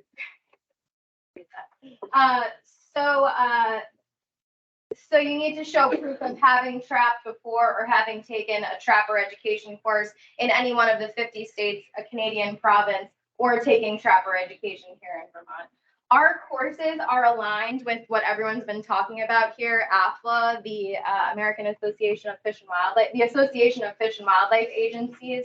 Our manual and curriculum are very much aligned with that manual. In fact, that manual is the core of what we teach. And in that manual, I should say, BMPs are already integrated pretty well into that manual and have been since the current manual that we've been using since 2006. That manual came out in 2006. There's a full chapter on best management practices, and there is redundancy within the curriculum itself to address best management practices as well. There's also the supplemental best management practices leaflets that Paul was referring to that we do give out at many of our trapper education courses. Another important component of our trapper education courses is also our current law digest that we distribute to all the students every year. There's that. Our standards and core curricula stress safe, legal, respectful, and responsible trapping. Legal being really integral to that process, and safe and respectful meaning not only to us as hunters and trappers, but also to the resource, and also to habitat and the landscape, and also safe and responsible to non-hunters and trappers as well.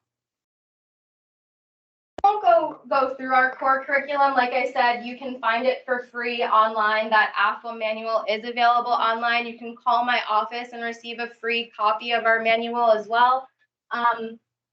But this is generally what we talk about: wildlife ecology, management, personal responsibility and behavior, safe trap handling, field practices, trapping regulations, laws, and ethics, which is something that many of our game wardens actually come to trapping classes to cover.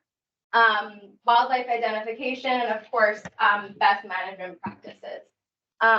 Courses are at least 6 hours in person with the homework component required before the class. So students are doing a combination of that written manual as well as an in-person hands-on class with an instructor. I also want to highlight kind of who our instructors are. By and large, our instructors are volunteers, some of them in this room. Many of our instructors, especially at our Green Mountain conservation camps, are game wardens. So you would say that many of the people taking the classes are learning from the very highest and very best, most knowledgeable, especially around the laws and current laws. And we have about only 17 volunteer instructors total in the state for trapper education, but they are a pretty good mix of ages, experiences, and distribution throughout the state.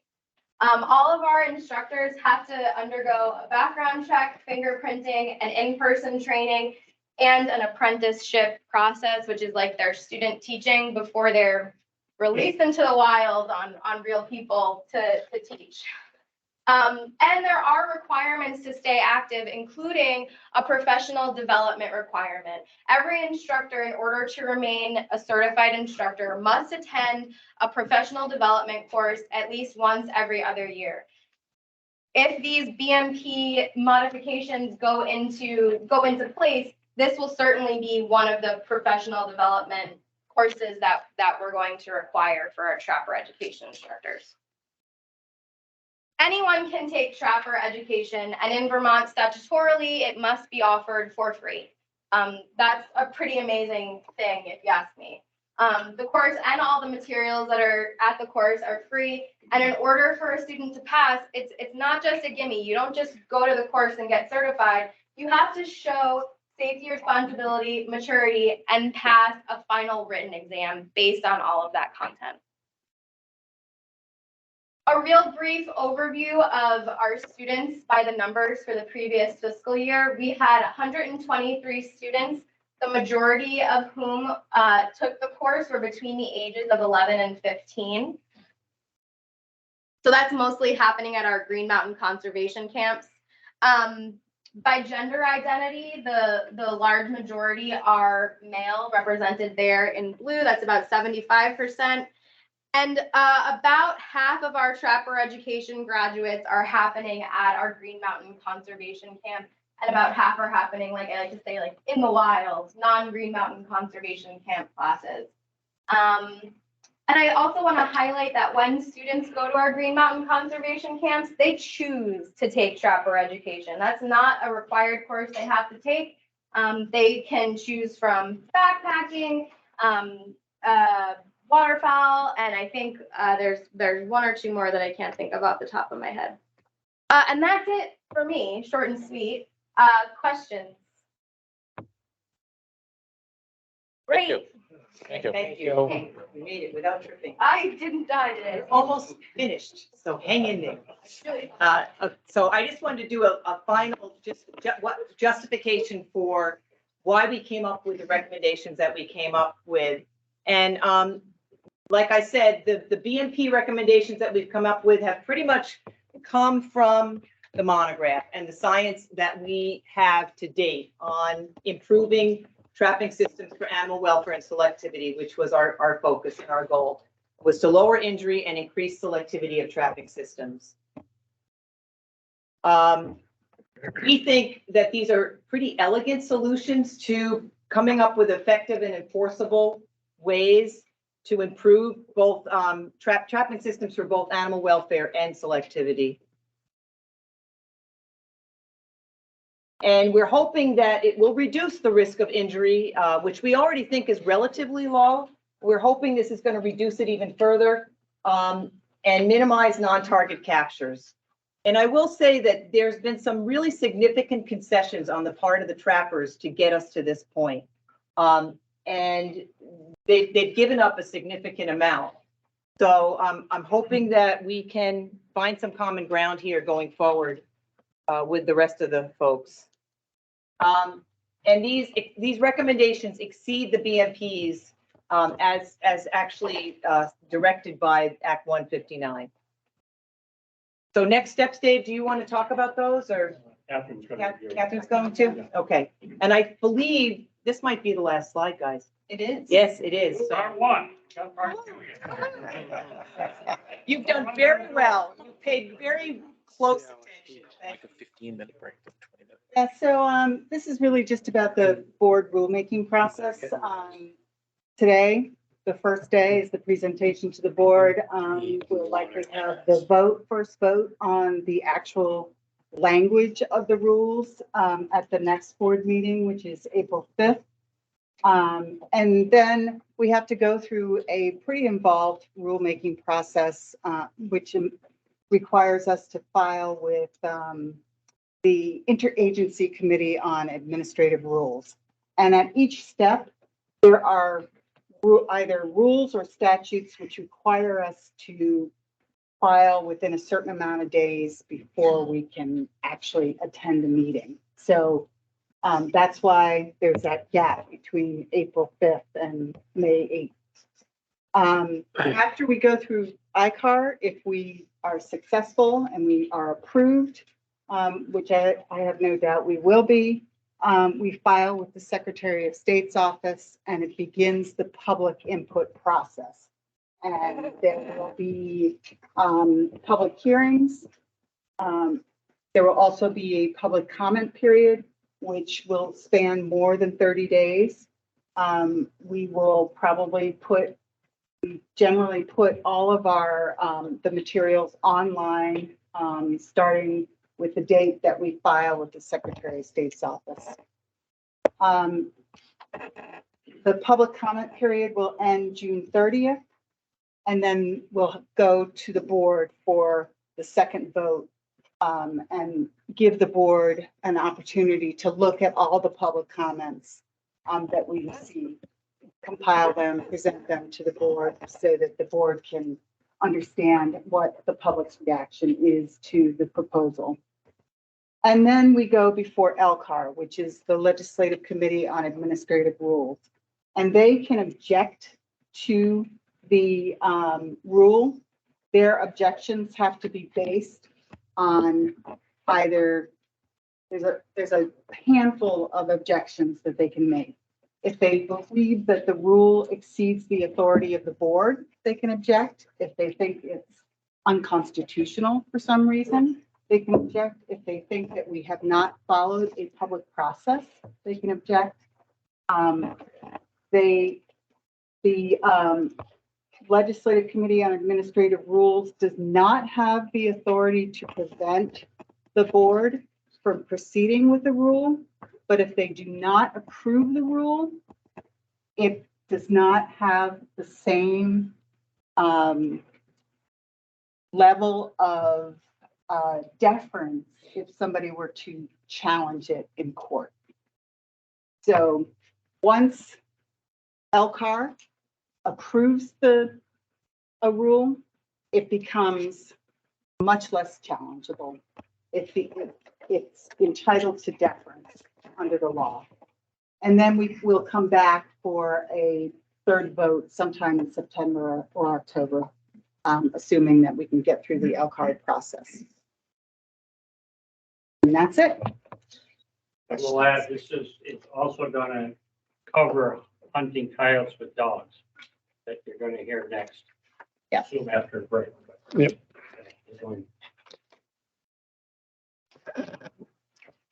Okay, We all set? Any other questions? any questions from the board members right now? I just want to thank, that was a very thoughtful and thorough presentation. Thank you. Everybody. Okay. One quick question. Yep. If, I know we've asked this before, I don't know, remember the answer. Roughly how many trapping licenses in Vermont? Annually, roughly? Well, probably about 500 active trappers but we send out what, Mary Beth, 1,300 surveys or 1,100? Huh? Closer to 1,900 So if you surveys. have a So trapping license, you get a survey whether you trap or not. that's correct. A lot of permanent license holders, Right. get a trapping privilege with their permanent license, even though they don't use it. Okay. Yeah, we're trying to weed out people who don't actually have an interest, just so we can save some money in what we send out, but. Right. Okay, thank you again. So let's take a quick break. Let's be back here. Let's be back here in 5, 10, be back here at 5 of 9. Yeah, I mean, they want this. Have 9 o'clock. Yeah, gotta be quick. Gotta be quick.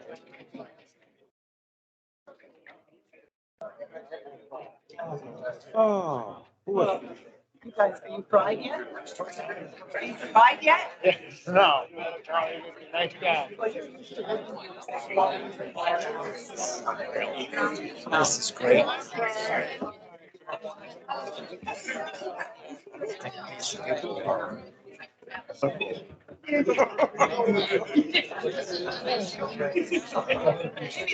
Sandwich? I am, yeah. Oh, my God.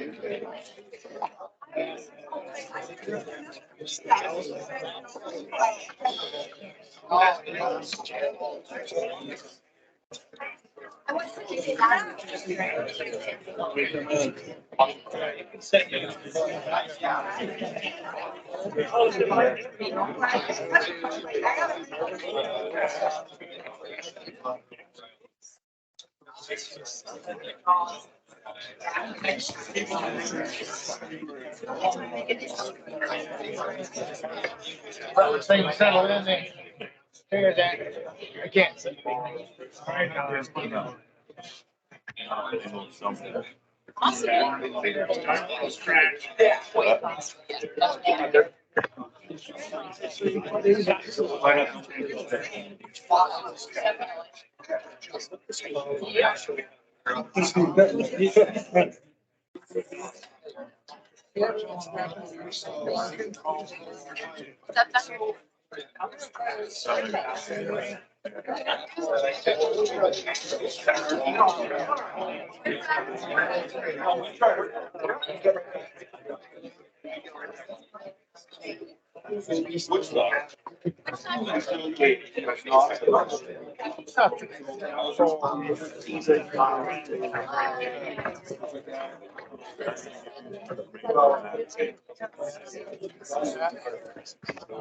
Yeah.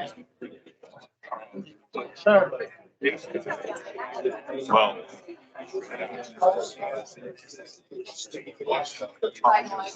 Yeah.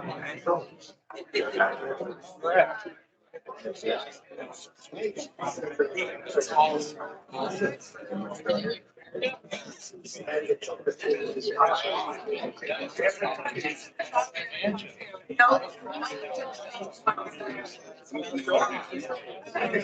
was something that I wanted to my sister.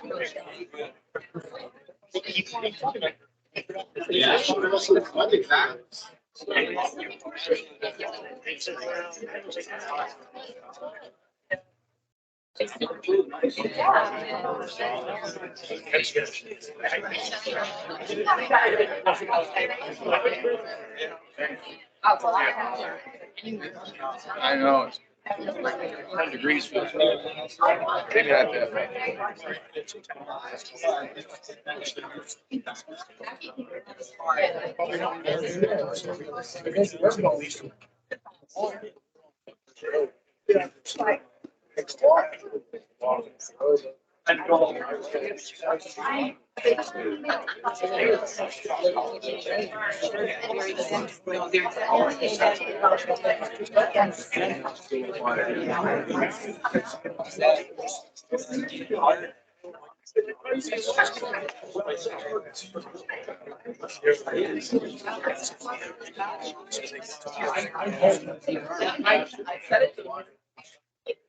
Right now.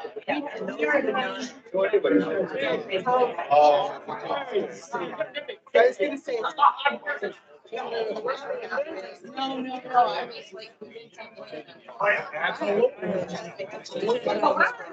I've heard it.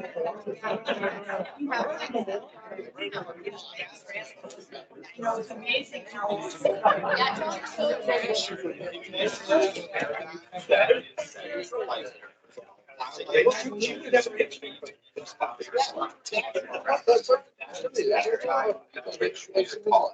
So.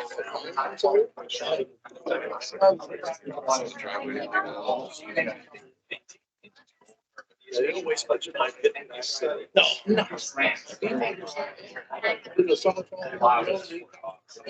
So I think standing on.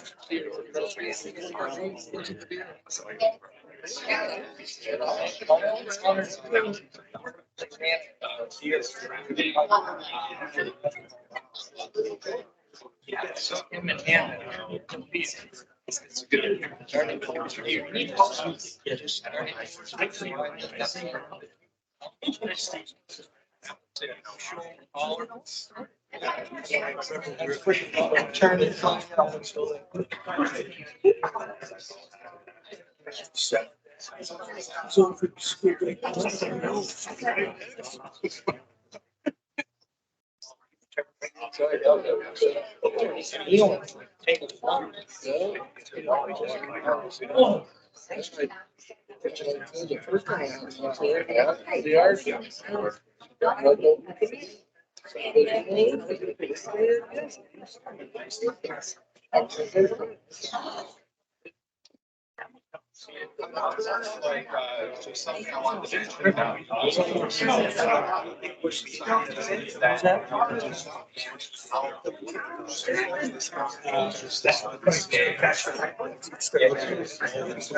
so.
Control. Yeah.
They don't want any of that. Maybe she shut it off. It's better.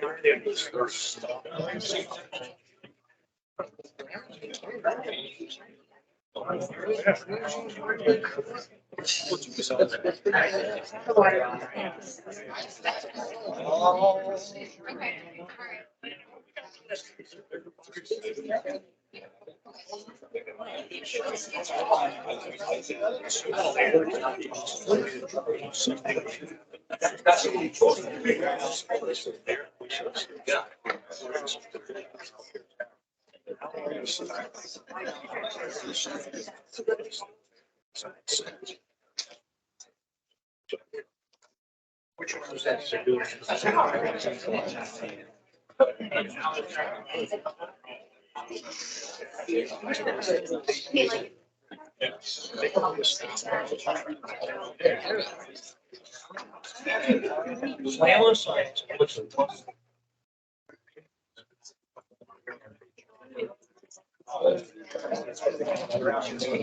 Yes.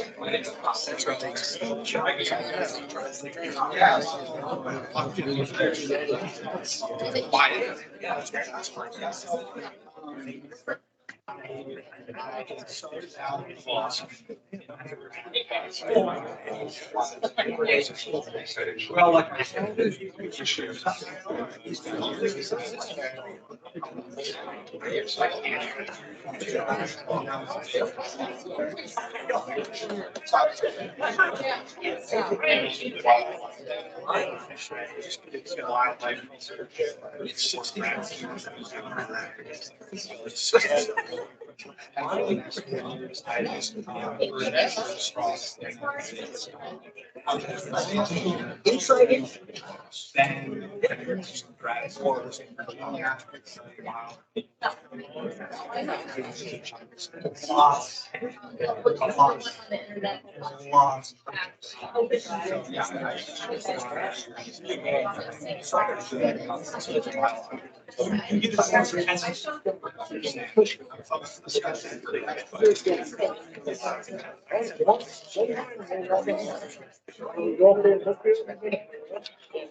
yeah, I got it.